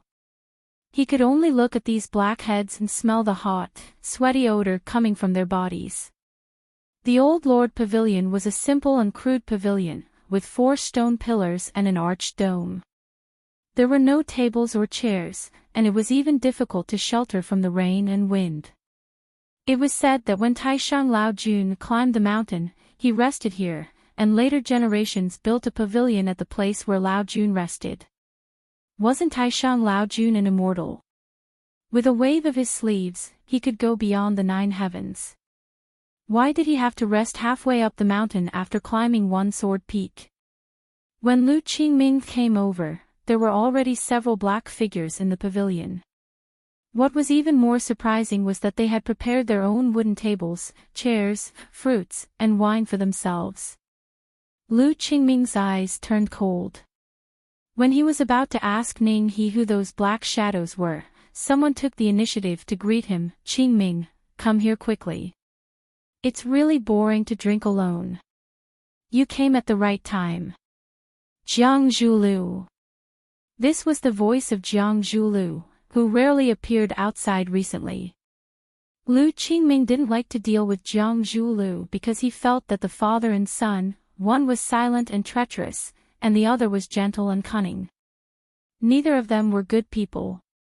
Of course, how could there be good people in their circle? Since others had invited him, it would be extremely impolite to refuse. After all, they were all familiar with each other, so it was still polite to drink a glass of wine together. Moreover, if it weren't for the fact that he had been performing quite well recently and had an obvious upward trend in the Lu family, the proud and arrogant Jiang Zhulu wouldn't have taken the initiative to invite him over for a drink. Lu Qingming strode towards the old lord's pavilion. When he got closer, he discovered that Jiang Zhulu was holding a small telescope in his hand and was peering at the top of the mountain. Lu Qingming thought, in this kind of dark night, separated by such a long distance, no wonder when I saw them, I was just a black shadow, but he was able to recognize me at a glance. It turned out that he had the help of binoculars. She also thought that if he kept looking at her with binoculars, then wouldn't he be able to see the changes in her expression when she heard his voice? Feeling a little unhappy, he secretly decided that he would work hard to improve his self-cultivation in the future and strive to be able to keep a straight face no matter what happened. Jiang Zhulu put down the binoculars in his hand and smilingly said, "Come, Qingming. Let us brothers have a drink. This cool breeze is refreshing, the boundless winter moon is boundless, there are friends, good wine, and there's even someone who will put on a life and death show for us. Isn't life happy?" Lu Qingming took the wine cup that Jiang Zhulu brought over and clinked glasses with Jiang Zhulu. Then, the two of them simultaneously tilted their heads and drank the wine in the cup in one gulp. Putting down the wine cup, Lu Qingming sized up the decorations of the old lord's pavilion and asked with a smile, "Big brother Jiang has been here for a long time?" "Of course." Jiang Zhulu didn't hide his thoughts. "Fang Yan is an old friend of mine. He is fighting with his life on the line and is in danger. How can I not be concerned about such a big matter? So, I had them come to Mount One Sword to survey the best viewing area and prepare a table and good wine. Every time Fang Yan wins, I drink. Every time Fang Yan takes a step back, I drink. He fights with his fists, I fight with my wine. Together, we will fight the Japanese sword god." Lu Qingming was very clear about the relationship between Jiang Zhulu and Fang Yan. Lu Qingming wasn't the only one who knew. There weren't many people in the upper circle of Huaqing who didn't know. Originally, Lu Chaoge was the Jiang family's daughter-in-law. Jiang Zhulu took care of Lu Chaoge in every possible way. Even Lu Qingming thought that the two of them would eventually be together. It was impossible for Lu Chaoge to escape the Jiang father and son schemes. Because of Fang Yan's appearance, the situation underwent a shocking reversal. Lu Chaoge and Jiang Zhulio's relationship gradually drifted apart. Instead, she became more and more intimate with Fang Yan. More importantly, Lu Chaoge forced Jiang Zhulu to return their family's shares, but she secretly used the real Rubik's Cube technology to create an innovative energy company. Chaoyan Technology was a newly opened small company that was unknown to the outside world. However, it received the attention of all the energy giants in the country or those who wanted to enter the energy industry. Because everyone knew that if there were no problems with the Rubik's Cube technology, whether it was used for military or civilian use, it would bring unimaginable profits to investors. Lu Chaoge founded Chaoyan Technology, but she sold her Longtu shares to the Lu family at a sky-high price. Now, the Lu and Jiang families were fighting in the Longtu group. The two families were like fire and water, fighting for power and profit endlessly. This was also the reason why Lu Qingming was unwilling to approach Jiang Zhulu when he heard his voice. Now, the relationship between the Lu and Jiang families was too tense. However, hearing Jiang Zhulu describe the relationship between him and Fang Yan in an interesting way, Lu Qingming also put down his hatred and took the initiative to raise his glass to Jiang Zhulu. He laughed and said, "Brother Jiang has sharp eyes. Do you think this glass of wine is a toast to Fang Yan for winning or taking a step back?" Jiang Zhulu raised his binoculars and glanced at the top of the mountain. He raised his glass and said, "My good friend is advancing and retreating. I don't even know if he won or lost. I don't care so much. Us brothers should have a good drink." Dang! The two glasses gently collided with each other, and the two once again raised their heads and drank the wine in the glass. Then, they raised their glasses and laughed. When the clang rang out, the ice between them melted by a large chunk. Lu Qingming looked at Jiang Zhulu and asked with a serious face, "Brother Jiang, who do you bet on to win this battle?" Yes, what Jiang Zhulu said was right. Fang Yan was advancing and retreating like a butterfly. It was really difficult to predict where he would step next, whether he would take a step forward or a step back. Chiba Bing was in the air, with iron feathers and cold clothes, like a goshawk looking for food. Fang Yan was playing with the flowers. The white robe on his body was like a wave, moving up and down with Fang Yan's body. Fang Yan's body was like a white crane, proud and majestic, yet carefree and at ease. Chiba Bing's middle finger was raised like a sword, and his whole body was like a sharp sword. His back was still straight in the air. His body completely defied the principles of physics. If that powerful ability to stay in the air was imposed on any player, they would be able to jump from one end of the field to the other. Chiba Bing's energy penetrated the outer layer of his body, but it only absorbed clothes and hair and tightly stuck to his body. It did not form a cyclone to absorb the grass and dust on the ground into his body. The energy was balanced, smooth, and free. There was no waste. This energy can be released and withdrawn, and it can be big or small. It has become a part of Chiba Bing's body. The Japanese god of swords lives up to his name. Someone in the dark finally said something good about Chiba Bing. It should be known that before, everyone was not very optimistic about Chiba Bing. Although they felt that Chiba Bing was known as the god of swords, he had already lost the upper hand by challenging a junior. He did this just to make a name for himself. Now that they saw his performance, the experts who had not come into contact with him were all moved. This match could be called a real fight between a dragon and a tiger. Chiba Bing's body jumped in the air for a long time, but he did not make a move. It was not that he did not want to make a move, but that he did not find an opportunity to do so. Fong Yan used the plum blossom steps, which contained the way of yin and yang, and waved his hands left and right, which blocked all the killing moves of Chiba Bing. Those seemingly cumbersome and boring movements made up for every flaw in his footwork. The more he waved, the more flaws in Fong Yan's defense. Yes, there was no flaw in Fong Yan's defense. Chiba Bing was not in a hurry at all. At least his expression was calm and gentle, and there was a faint smile in his eyes. His every smile and every strand of hair told others that he was not in a hurry. After all, he could break through the situation with just a thought. Whoosh! Chiba Bing's body suddenly disappeared on the spot. No, he was still in the same place, but it was just an afterimage.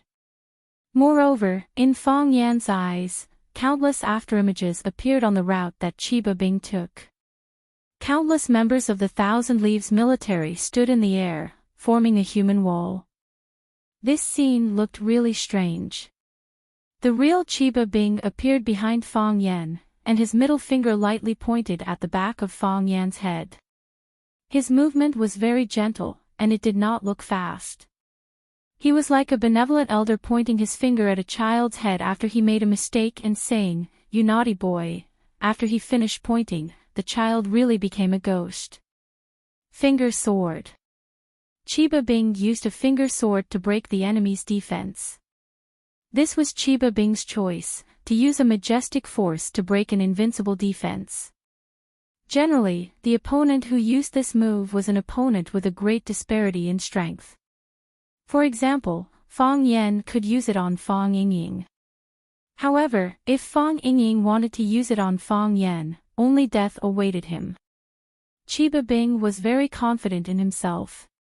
Even if there were millions of people, he would still go forward.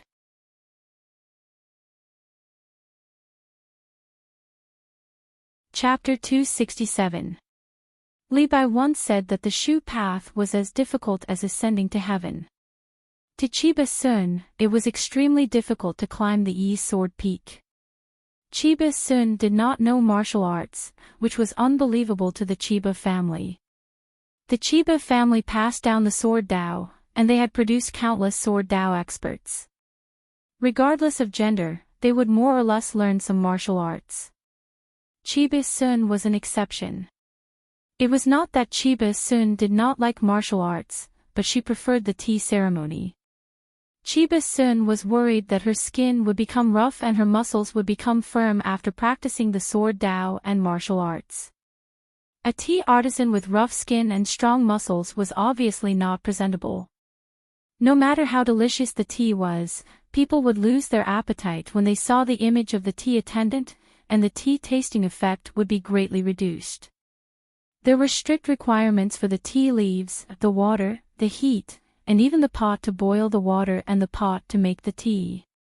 Not to mention the tea master herself. To become an outstanding tea master, one had to be as beautiful as a lotus flower and as gentle as spring water. The plate, the body, and the temperament were all indispensable.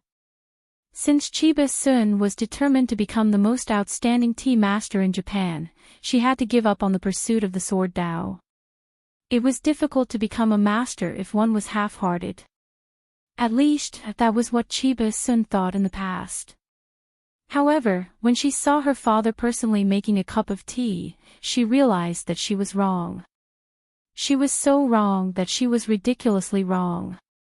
If her father, Hashirama Chiba, was the best kendo master in Japan, no one would doubt it. However, if her father, Hashimoto Chiba, was said to be the best tea master in Japan, many people would turn their noses up at him. However, that was the truth. Sometimes, the same thought popped up in Chiba Sun's mind. If her father, Chiba Sun, had represented their school, it would have been difficult for Chinitian to win in the tea ceremony. Of course, that thought was ridiculous. How could her father represent war in high school? Even if he won, no one would think that it was something to be proud of, right? Chiba-sun had no objections to Chiba-sun's tea ceremony. He would never ask his children to learn anything. However, since they were not martial artists, they were forbidden from entering the world of martial artists. So, for tonight's match, the Chiba army took Chiba Haomu and his disciple Chi-yin away, but left her in the custody of her family and forbade her from leaving the house. The person looking after her was an old servant of the family, the wet nurse who watched her grow up. She doted on her in every possible way and never disobeyed. Chiba Kori couldn't help but giggle. She said that she was going back to her room to study, then tied a rope around her waist and jumped out of the window on the second floor. Now, she was already walking on the mountain path to the top of One Sword Peak. "Ah!" Chiba Kori exclaimed. A sharp thorn pricked her finger, and a drop of red blood flowed from between her fingers. Even Chiba-sun was in excruciating pain. "Little girl, are you okay?" A hoarse voice came from behind. This hoarse voice was not unpleasant to hear. On the contrary, it sounded very magnetic. Chiba Kori was startled. She turned around abruptly and asked, "Who are you?"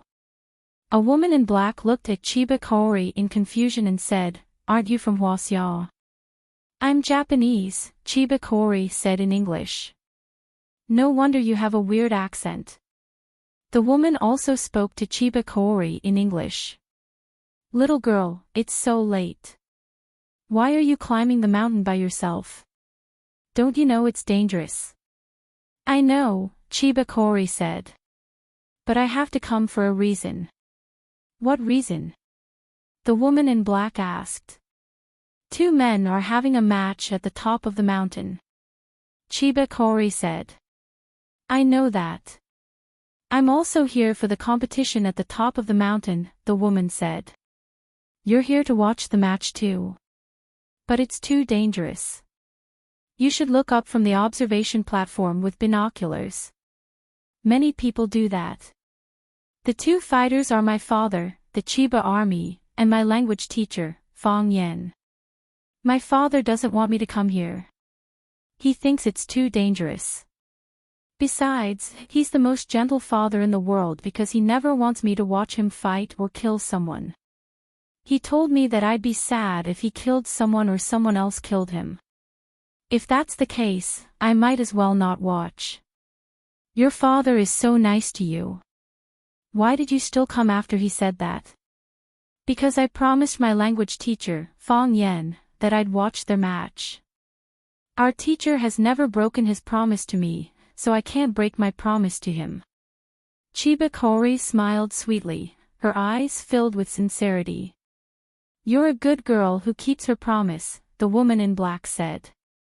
"Since we have the same goal, let's go together."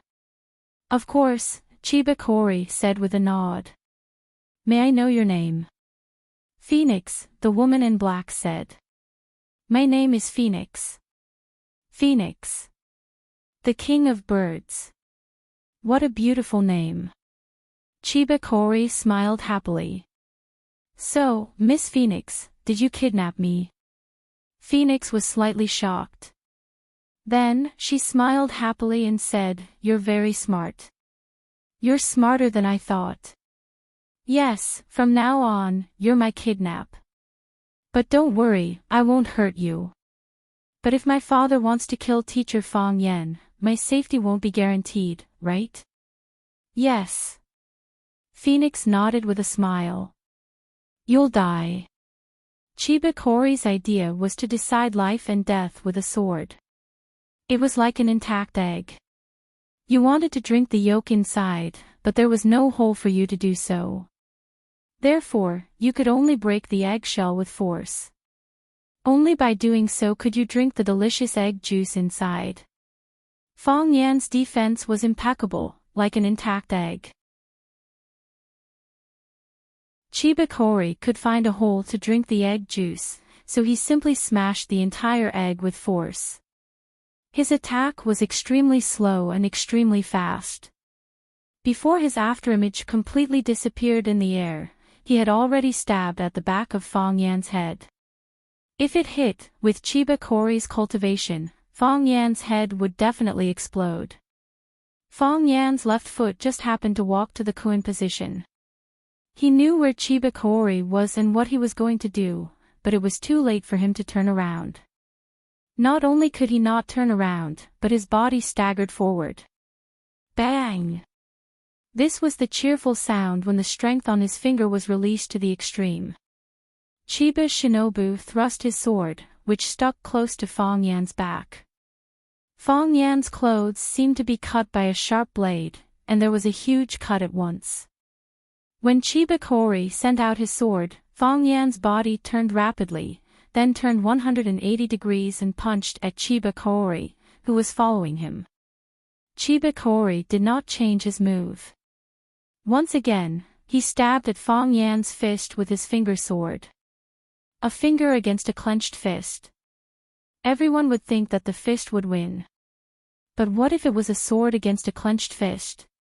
For Chibakori, the sword was a sword, the branch was a sword, the finger was a sword, the palm was a sword, the body was a sword, everywhere was a sword, and the world was a sword.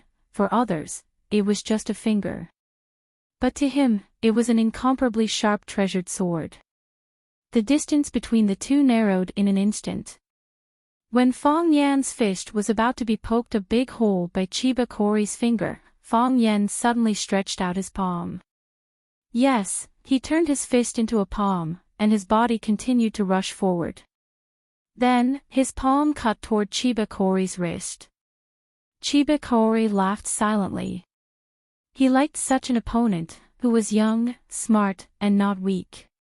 His body sped up 10 times for no reason. Ignoring Fong Yan's hand knife cutting toward his wrist, he used his body to hit Fong Yan's body fiercely. The two rushed in the same direction. Clang! Fong Yan failed to dodge and hit Chibakori's arms hard. Then, his body was sent flying backwards. Crack, crack, Fong Yan's body slid on the ground, crushing countless flowers, plants, and some small stones along the way. Bang! It was not until his body hit a big stone that he stopped with difficulty. The pain in his chest was excruciating. It was as if Chiba's attack had shattered all his internal organs. There was a sour and sweet taste in his throat. He licked his lips, and a warm liquid flowed out. Junior Marshal Uncle. Fong Yingying came out from the corner again and wanted to help Fong Yan. Fong Haohan grabbed Fong Yingying's arm and didn't let him come over at this time. Fong Yan waved his hand, indicating that they didn't have to worry. He wanted to smile at them, but the smile was a little like a grimace. He wiped the blood from the corner of his mouth and struggled to get up from the ground. Only then did blood ooze from Fong Yan's back.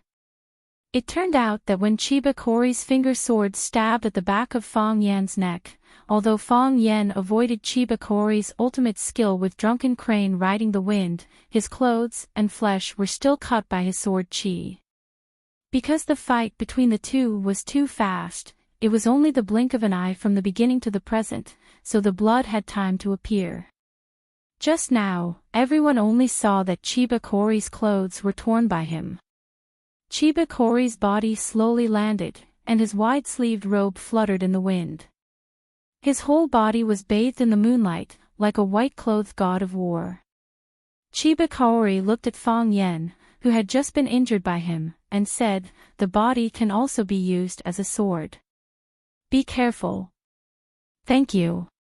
Fong Yan bowed to thank him. "This is my first round of failure."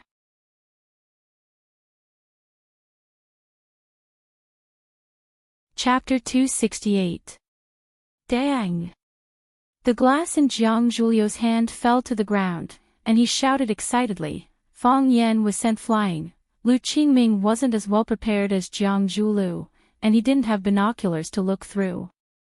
Seeing Jiang Zhulio's joyful expression, he thought to himself, didn't you just say that we're good friends? You fought me with fists, and we fought the Japanese sword god together in a drinking battle. Of course, Lu Qingming never believed Jiang Zhulio's nonsense. Anyone in Huaqing with an IQ of more than 50 wouldn't believe it. Saying the opposite of the truth and saying the bad things nicely was a basic skill that they were trained to learn since they were young. Jiang Zhulu generously handed the binoculars in his hand to Lu Qingming and said, Qingming, take a look too. It's really exciting. Lu Qingming waved his hand and said with a smile, a gentleman doesn't take what others like. I think Big Brother Jiang needs this binoculars more at this moment. I don't know anything about martial arts, so I'm afraid I can't understand it. Why don't we drink and listen to Big Brother Jiang explain? Jiang Zhulu put the binoculars on the table and said with a smile, actually, I don't understand either. I'm just watching the show. Jiang Zhulu took the initiative to raise his glass to Lu Qingming and said, come, Qingming, let's drink to Fang Yan. Fang Yan was sent flying. Lu Qingming said. That's not a good reason to urge us to drink. Let's drink to Fang Yan being sent flying. Lu Qingming laughed and raised his glass to touch Jiang Zhulio's. He said, this needs to be drunk 3 times in a row. That won't do. If Fang Yan is sent flying once and we drink 3 times in a row, we'll probably be drunk before we even see the result of the match. Qingming, take it slow, there's no rush. Leave half of your brain and 1 clear eye. I can feel that the real show is yet to come. Big Brother Jiang is right. Lu Qingming nodded. Then let's leave half of our brain and 1 clear eye and wait for the show to begin. It seems that I already have the answer to my question. Big Brother Jiang bet on the Japanese sword god winning. No, I am betting that Fang Yan will win, Jiang Zhulu said with absolute certainty. Oh, why? Lu Qingming was puzzled. Feeling. I always feel that Fang Yan will win because he has never lost. Since the first time I met him, he has never lost. Countless times, when I thought he would lose, when I thought he would die, he won and came back to life. Tell me, how can people feel at ease and boldly place all their bets on such a person? Didn't we just drink a toast to him being sent flying? Because I want him to lose. I hope he dies. With a gloomy expression, Jiang Zhulu said with a firm voice, Qingming, us 2 brothers don't need to test each other anymore. You and I have the same goal, and you and my enemy are the same. Ever since the Lu family entered, the Jiang family and the Lu family fought fiercely on the battlefield of Longtu Group. This was purposely done by Lu Chaoge. She set up this whole situation long ago to drag us into the quagmire of Longtu and make it hard for us to get out, while she went into battle with a bold and decisive company recruitment team. We spent all our time and energy on this, so it would be hard for us to take revenge and threaten her. In order to fight for control of Longtu, the Jiang family suffered heavy losses, and the Lu family is a newcomer, so they have to pay 10 times or even 100 times the price to gain a foothold. This war can't continue any longer, it will only drag our Jiang family and Lu family down. Just hindering our development is enough to destroy Longtu Group. Lu Qingming played with the glass in his hand and said, Big Brother Jiang means a truce. What kind of truce? Jiang Zhulu sighed softly. He had already said it so clearly, but Lu Qingming still wasn't willing to show the corresponding sincerity. Just based on this point, he was far inferior to the Lu tree. If the Lu tree was sitting in front of him, the 2 of them would have already started discussing the conditions of a truce, and he wouldn't be testing the waters again. Qingming, what conditions do you have? Jiang Zhulu asked with a smile. Say whatever you want. In any case, this is a private discussion between us brothers, it doesn't count. Isn't that right? The discussion between the two of them obviously counted. If the conditions were suitable, the Jiang family and the Lu family would reconcile according to the framework of this large agreement. They were the vanguard and the vanguard of the two families. This was the meaning of the existence of the family spokesperson. Lu Qingming's fingers lightly knocked on the table and said, just like what Big Brother Jiang said, the Lu family suffered heavy losses in the Jiang family. If we easily withdraw, I'm afraid it would be a bit too embarrassing. Jiang Zhulu looked at Lu Qingming and said, the Lu family will completely withdraw from Longtu and sell all the shares in their hands to the Jiang family. The Jiang family is willing to give a reasonable price. Don't worry, the Jiang family will definitely not embarrass the Lu family. The more friends, the easier the road. The Jiang family is still very willing to make more friends. Lu Qingming was hesitant. This matter really wasn't up to him to decide alone. He had to go back and report to his uncle, who was also the father of the Lu tree. This was really a complicated relationship between people. Jiang Zhulu knew what Lu Qingming was thinking and advised, Qingming, the uncles are all smart people. They know in their hearts that only if the Lu family completely withdraws from Longtu can we avoid another war. If we only make a verbal truce, the people below will still fight fiercely. This won't benefit either of our families.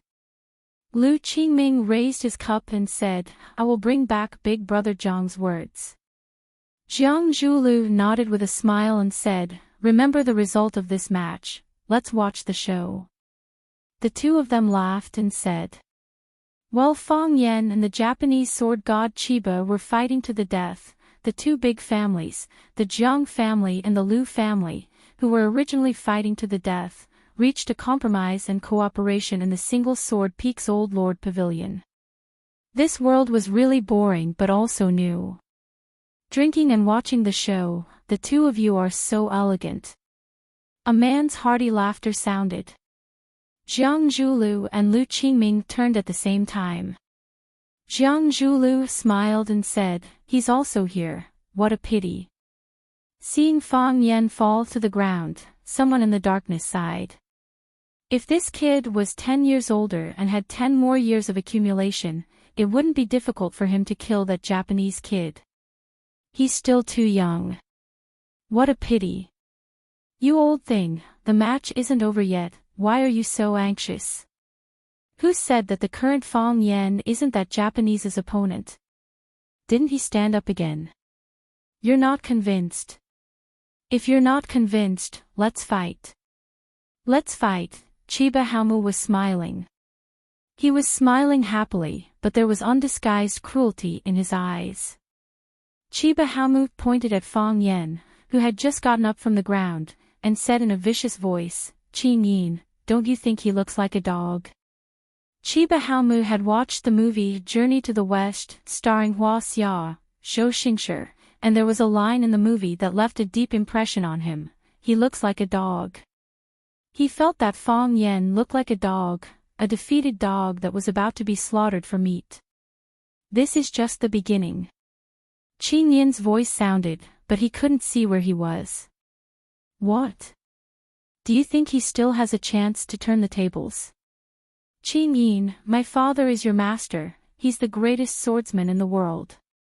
No one can defeat him. Not in the past, and not in the future. After a while, Qing Yin's voice sounded again, master has also been defeated before. Qing Yin. Chiba Haomu was furious. If you can't face yourself and your opponent, you'll never be able to step into the realm of true kendo. Are you lecturing me? I'm reminding you. Chiba Haomu nodded and said, I understand. I'll face myself, and I'll respect my opponent.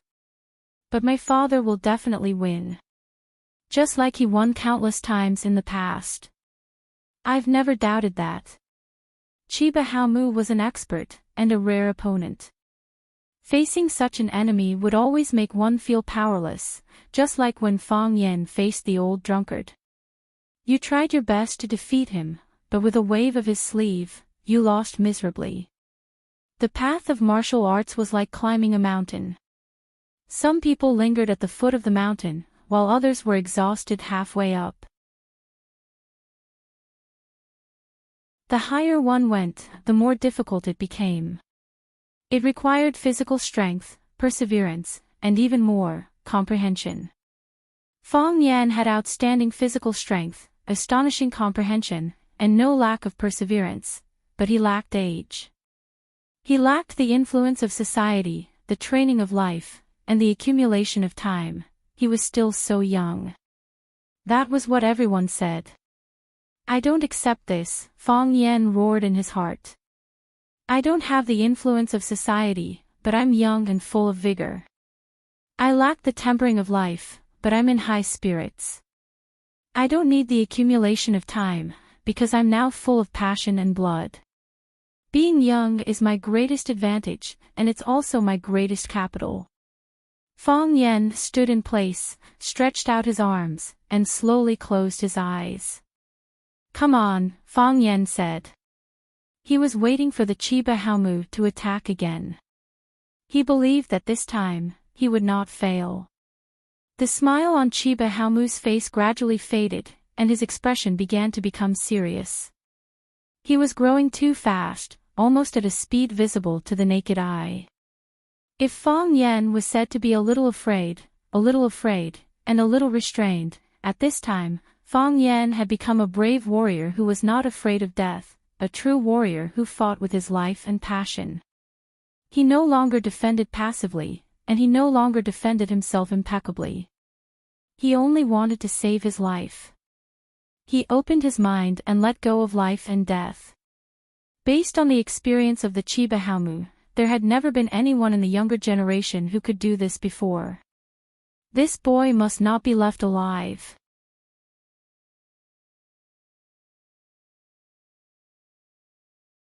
Chapter 269. Chiba Minister of War was also a person who cherished talents. His eldest disciple, Qing Yin, was originally a ninja sent by the enemy to assassinate him. After the assassination failed, Chiba Minister of War saw that it was not easy for him to learn martial arts, and that he was indeed outstanding in speed and hiding. He only cut off one of his fingers and told him to take care of himself. Qing Yin was grateful and was willing to take him as his master and serve him for life. The butler he left in Japan to look after the house, the Prairie Lord, was originally an expert from the Japanese royal family. After failing to challenge him, he also abandoned his sword and went into business, helping the Chiba family take care of the increasingly complicated business affairs. He had 9 disciples, and all of them were experts. In Japan, there were countless people who had been guided and influenced by him. The sword god not only used the sword to convey his divinity, but to the Japanese, Chiba Minister of War also represented their spirit. Benevolent spirit. Fearless spirit. Invincible spirit. At a young age, Chiba Shinobu became known as the God of Swords. He defeated the invincible Japanese, and his challengers grew from 1 to 10,000, and from 10,000 to 0. After many years, he finally gained a great reputation, and his life returned to peace. However, there was a man from Huaxia who did the same thing as him. That man swept through the 36 islands of Japan alone and finally fought with him on Mount Hachibi. One was good at defense, and his defense was watertight. The other was good at attacking, and his attacks were fierce and violent. What would the result be when the sharpest spear met the sturdiest shield? After a day and night, the two of them were evenly matched. Chiba Minister of War was unconvinced and wanted to fight again. The man replied, "Childish. Childish." These 2 words were like needles nailed into his eyes and stuck in his throat, making him restless and unable to sleep.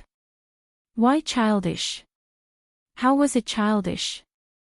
He once again calmed down and comprehended the sword day and night. Finally, his swordsmanship improved greatly once again based on his original technique. He swung out more and more sword shadows, and the sword shadows he swung out became fewer and fewer. After experiencing such a painful process, he no longer had to swing his sword. That was because he was a sword, and everything in the world was a sword. He and the sword had long become one. Chiba, Minister of War, came to Huaxia, and a simple visit to the school actually caused him to return seriously injured. Chiba of the Ministry of War was shocked. After asking for the details, he found out that he was injured by a teacher of Huaxia. Tai Chi again. The person who swept through the 36 islands of the East Ocean, fought with him for a day and a night, and even called him childish, also used Tai Chi, and that man was called Emochingdi. Chiba knew that he had to do something like that. He had to come to that land and conquer that land. Originally, he thought that there would be other East Asian masters who would challenge Huaxia before him, to feel the profoundness of their martial arts, to appreciate the magnificence of their martial arts, and to sacrifice and bleed, but he waited for years and years, and such people did not appear. Chiba Shinobi was extremely sad. Some of Huaxia's people came to sweep across the East Ocean, but why did none of the East Ocean experts have the courage to conquer Huaxia? Later on, he understood that everyone was looking at him because he was the Japanese sword god. The moment Chiba Shinobu saw Fang Yen, he sensed a familiar aura. The same posture, the same arrogance, the same youth, simple and unfathomable, and even the way he smiled was somewhat similar. He was very similar to Emochingdi, who called him childish. When he tried to make a move, Fang Yen dodged it easily. This made him confirm again that it was that man, or at least had a close relationship with that man, because when he fought with Emochingdi, that man also avoided his first killing move with the same steps. Chiba Shinobu was both emotional and happy. He was emotional because he wanted to challenge Emochingdi wholeheartedly, but he didn't know where Emochingdi had gone. He was happy that after so many years, Emochingdi's descendant had actually grown up. Thinking of this, Chiba Shinobu's mood became a little heavy, so, Chiba Shinobu prepared to start the challenge with Fang Yen, so that he would be the first person to be fed to the sword spirit after he achieved great success in Kendo. Chiba Shinobu knew that Fang Yen was excellent, but he didn't expect him to grow to such an extent in such a short time. This had nothing to do with the improvement of his skills, but had something to do with his inner understanding and willingness to sacrifice. At such a young age, he was able to open his mind and give up life and death. How great would he be in the future? This guy must not be left alive. Chiba Shinobu told himself again. He would become the hero of Huaxia, but he would become the disaster of Japan. He could swear with everything that he had that when this guy felt it was necessary, he would sweep across Japan single-handedly like his predecessor, Emochingdi. No, at least Emochingdi felt it was necessary. He wanted to fight with the heroes of Japan and test the depth of Japanese martial arts. Based on Fang Yan's usual style of doing things, when he was in a bad mood, when he ate something wrong, when he had diarrhea, when he quarreled with his girlfriend, when he won 5 yuan in the lottery, when the barbecue lady boss gave him an extra plate of edamame, he would also feel that he should go to Japan and sweep the world. At that time, how would Japanese martial arts exist? Where would the dignity of Japanese martial artists be? This guy must not be left alive. This was the third time that Chiba Shinobu told himself. Chiba Shinobu moved. He didn't jump or fly away, nor did he make any fancy or complicated movements. He just walked towards Fang Yen step by step, just like how a normal person would walk. He was like a kind elder, like a kind friend, who just wanted to pat you on the shoulder, touch your head, and tell you that you did a good job. However, if your vision was bright enough or your senses were sharp enough, you would find that wherever Chiba Shinobu went, the plants would wither and the rocks would turn to ash, leaving no chance of survival. Sword incineration, someone shouted in the dark, this is sword incineration, wherever it goes, not even a blade of grass will grow. This old monster actually comprehended the sword incineration. This kid is in danger, someone said. This kid is a good seedling. Feng Hui, that old thing, is really lucky to have a grandson like this. No matter what, he's still our kid. We can't just watch him be killed by a little Japanese. I'll help if I have to. You can forget about it. Open your eyes and see, that kid's eyes are still closed. Doesn't he know that he's in danger? Doesn't he know how powerful sword incineration is? It seems that he has a way to deal with it. It's said that this kid has learned the heart of Tai Chi very early, so he can be called a god's favored one. They were right. The person who directly suffered the killing intent of Chiba Shinobu was Feng Yan. Sword master destruction, he could feel the fierce killing intent of Chiba Shinobu with every step. It was a kind of cruelty, despair, and unparalleled power. Sword incineration, using the sword to burn oneself. How did he learn this move? Moreover, as the distance between the two got closer, the killing intent became stronger and stronger. When Chiba Shinobu stood in front of Feng Yan, his body was shrouded in a layer of white light. It had a substantial halo that could be seen by the naked eye, which was the effect of the surging energy in the body. Chiba Shinobu was like a huge warehouse, with a terrifying amount of internal energy. Behind him, a khaki-colored path appeared. It was the color of green plants after their water and vitality were extracted. Feng Yan still didn't open his eyes, and his heart of Tai Chi had already been displayed. He didn't open his eyes, but he knew better than anyone what was happening in front of him. He could see the moment Chiba Shinobu walked past, the moment the grass withered, a bug that couldn't escape in time fell limp, and he also saw that even the wind couldn't blow past Chiba Shinobu. You knew he was strong, but you never expected him to be so strong. Feng Yan was very angry, and wanted to kill. These bastards were not simple, and they liked to leave something behind in everything they did. If you had told me earlier that you were so powerful, I would have run back to hug the old drunkard's thigh and kneel down to him, and let him assassinate you or beat you half to death. How could you cheat like this? Because of the turbulence in his heart, Feng Yan almost jumped out of the Tai Chi realm. This shocked him. This was the critical moment of life and death. Once he showed a flaw, Chiba Shinobu would immediately swing his sword and cut him into pieces. You are too excellent. Chiba Shinobu looked at Feng Yan and said, I'm sorry. It would be great if he were an East Asian. If he were an East Asian, he would be ecstatic. He would be willing to teach him everything, and he would become a teacher and a student, a friend, and he would take him to dominate the world, making him the existence he was most proud of. Unfortunately, he was Hua Xiao's man. Chiba Shinobu stretched out his hand to Feng Yan. Feng Yan looked at the hand with white skin that was almost translucent. The hand stretched directly toward his chest, gentle and steady. Feng Yan reached out to intercept it. Feng Yan's hand moved like an eagle's claw to grab Chiba Shinobu's wrist. Whoosh! He grabbed it. Feng Yan grabbed the wrist of Chiba Shinobu's hand, and the feeling of physical contact was so full. Feng Yan was pleasantly surprised. How could it be so easy? Was this the old monster of Chiba Shinobu's pretense? He had been tricked. Feng Yan's mind trembled slightly, and there was a dangerous aura in his mind. It was clear that he had grabbed Chiba Shinobu's wrist, but why couldn't he move his hand that was grabbing his arm?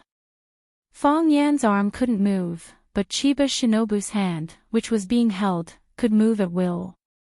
His hand dragged Feng Yan's hand and continued to move forward.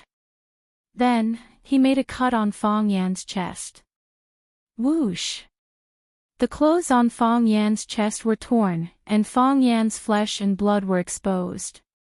There was a long and deep gash on his chest, and a thin red line appeared. Soon, the red line became thicker and thicker, protruding his flesh and blood. How is this possible? Fong Yan's face was full of horror and disbelief.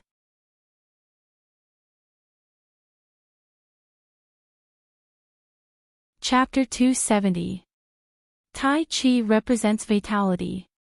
Where Qi is, it grows and multiplies endlessly. Sword incineration represents death. There's no return. Fong Yan lost. He lost because the power of death was stronger and more vigorous. What a pity. Someone sighed heavily. The competition ends here. Friends, I'll be leaving first. But let's make it clear. I'll be the one to challenge this Japanese in a month. You're not allowed to compete with me. Why you? I'm going to challenge him tomorrow. Chiba Haowu laughed maniacally. He said to Qing Yin proudly, Qing Yin, did you see that? My lord father had one, he had one again. There's no difference from before. But I didn't expect him to use sword incineration. Who does Fong Yan think he is? Is he worthy of father using sword incineration? Shouldn't you keep such a godly skill and use it as a trump card when you challenge a stronger opponent? Chiba Haowu felt that it was natural for his father to win against Fong Yan. He even stubbornly believed that Fong Yan was so weak that he only needed to use 20% to 30% of his strength. Why did he have to use such a powerful technique? Did he deserve it? Qing Yin looked at the proud Chiba Haowu and said, Fong Yan is nothing. He's worthy of Master using sword incineration. Master knows his opponent better than we do. He knows what kind of opponent he's facing and what kind of technique he should use. Chiba Haowu glanced at Qing Yin's position with dissatisfaction. He didn't like Qing Yin because he was always hiding in the dark, sneaky, and couldn't be seen. Even when his father won a great victory, he still put on a dead face. Someone who didn't even know how to smile was really annoying. Chiba Haowu looked very disheveled after climbing the mountain. She had underestimated this trip. If it wasn't for the woman who kidnapped her helping her from time to time, she wouldn't have been able to climb the steepest peak of Sword Peak. Chiba Haowu widened her eyes at the scene in front of her. Her eyes couldn't help tearing up. She felt very sad. She saw her father go all out. She also saw how talented Fong Yan was. But her language teacher, Fong Yan, still had his chest cut open by her father. How painful would that be? His father was right. He shouldn't have come to watch this match. No matter if he saw his father being killed or his father killing someone, he wouldn't be happy. Phoenix looked at Chiba Kaoru, whose eyes were brimming with tears, and said with a smile, Are you feeling sad? Why must it be like this? Chiba Kaoru asked. Because they are all men with goals, Phoenix said. This pursuit is too big, so big that little women like us can't understand it at all. I'm not willing to accept it. Just kill me, Chiba Kaoru said. What? Phoenix frowned. Just kill me, Chiba Kaoru said. Because my father will definitely kill teacher Fong Yan. It's better to die earlier than later. The earlier I die, the less painful it will be. The Phoenix sneered and said, Don't worry, the match is not over yet. Of course, the match wasn't over yet. Fong Yan's Tai Chi realm was actually broken by someone. This was the first time, no, the second time. It could also be the third time. The first time was broken by the old drunkard. At that time, he had just comprehended the heart of Tai Chi. He had already used the Tai Chi realm, but he was sent flying by a punch. He couldn't stop it, and he couldn't stop it. The second time was broken by Yi Ro. That woman could ignore all defenses. She could hit your face whenever she wanted, and she could kick your balls whenever she wanted. This time, it was broken by Chiba Kaoru, a Japanese who came from afar across the ocean.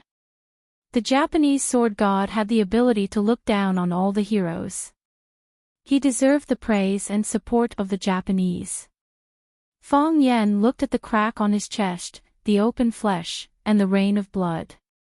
He said with a smile, "Why did you say sorry?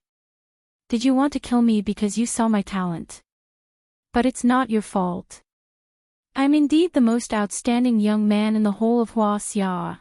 Thinking that Yi Ro might also be watching from the sidelines, Fong Yan unwillingly added 2 words, one of, as Fong Yan spoke, he stabbed the hand that was holding Chiba Keiru's wrist hard. His 5 fingers were like sharp edges, fiercely piercing Chiba Keiru's wrist, leaving 5 bloody holes on the wall of his hand. Seeing Chiba Keiru's puzzled look, Fong Yan said with a smile, "Your sword represents death, but Tai Chi represents rebirth. My rebirth is not as good as your death force.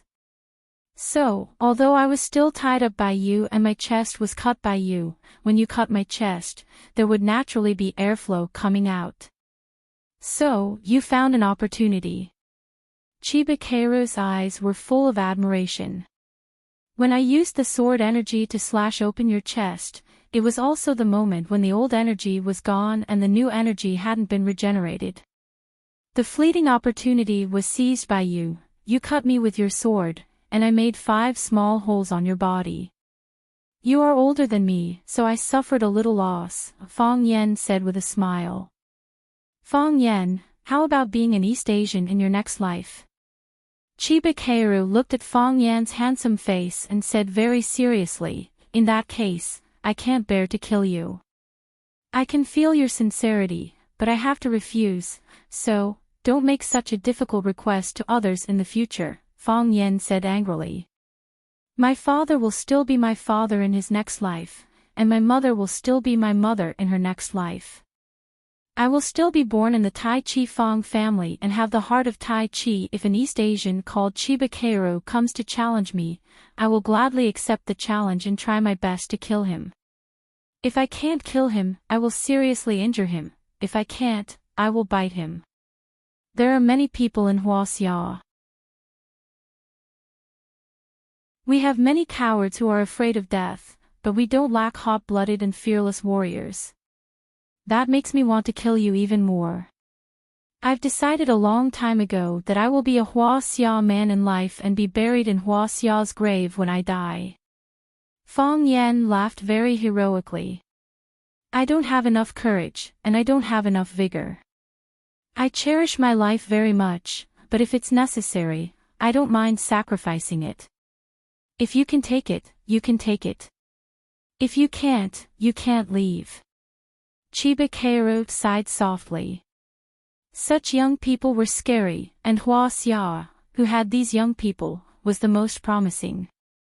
With a flick of his wrist, Fong Yan's right arm looked as if it had been sliced by countless knives, and countless small wounds appeared.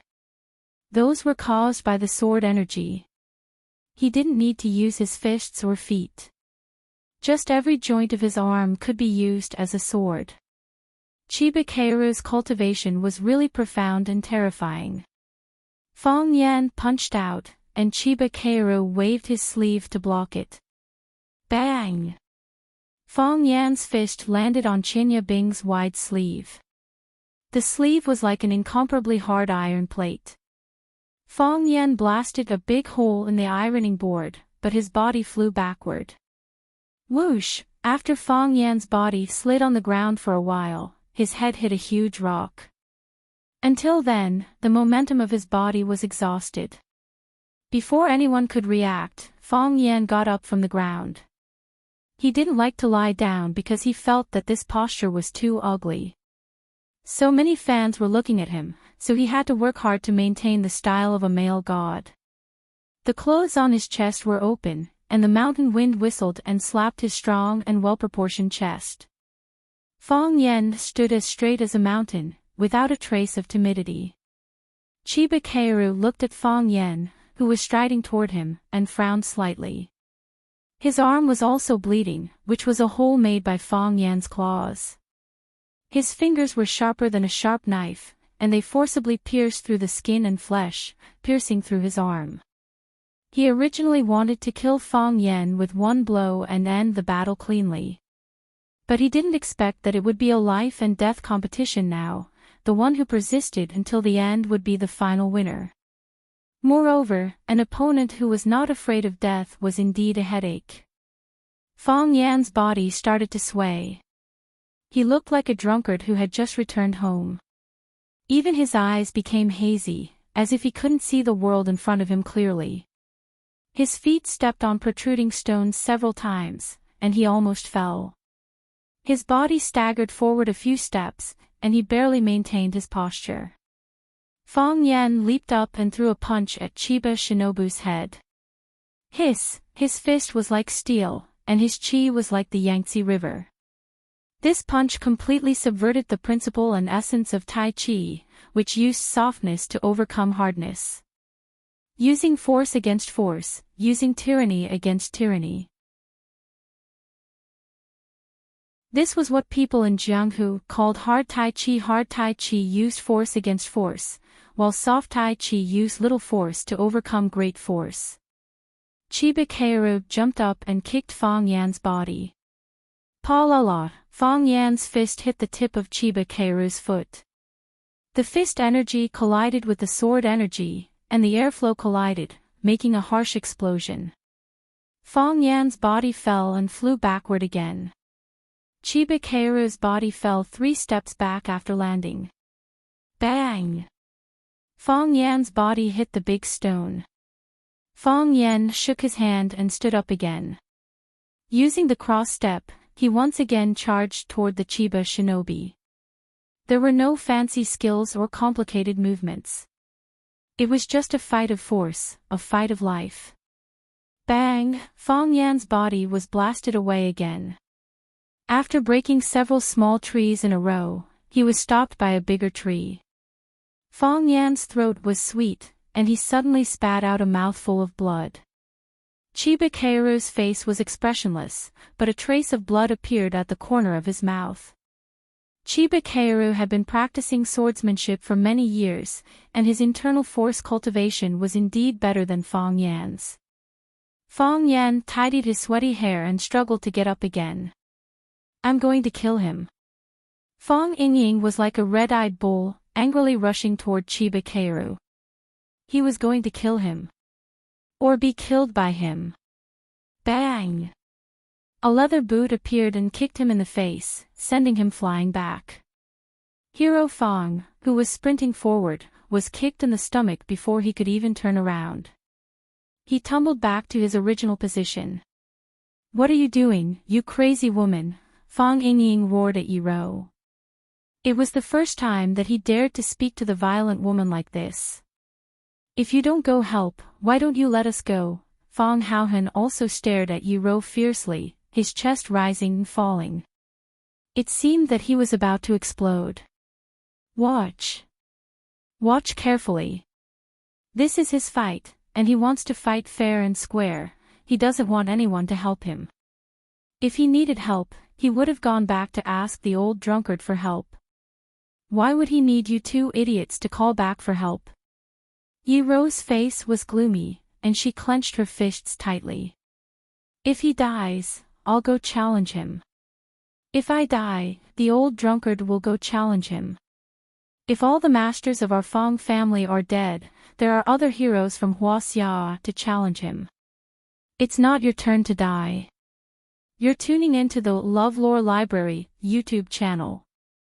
We're so grateful for your support, and don't forget to subscribe to join us on this incredible journey through captivating stories. Your generosity through donations truly makes a world of difference, as it's the primary source of revenue that allows me to expand and enhance this channel for you. Thank you from the bottom of my heart for being a part of this adventure.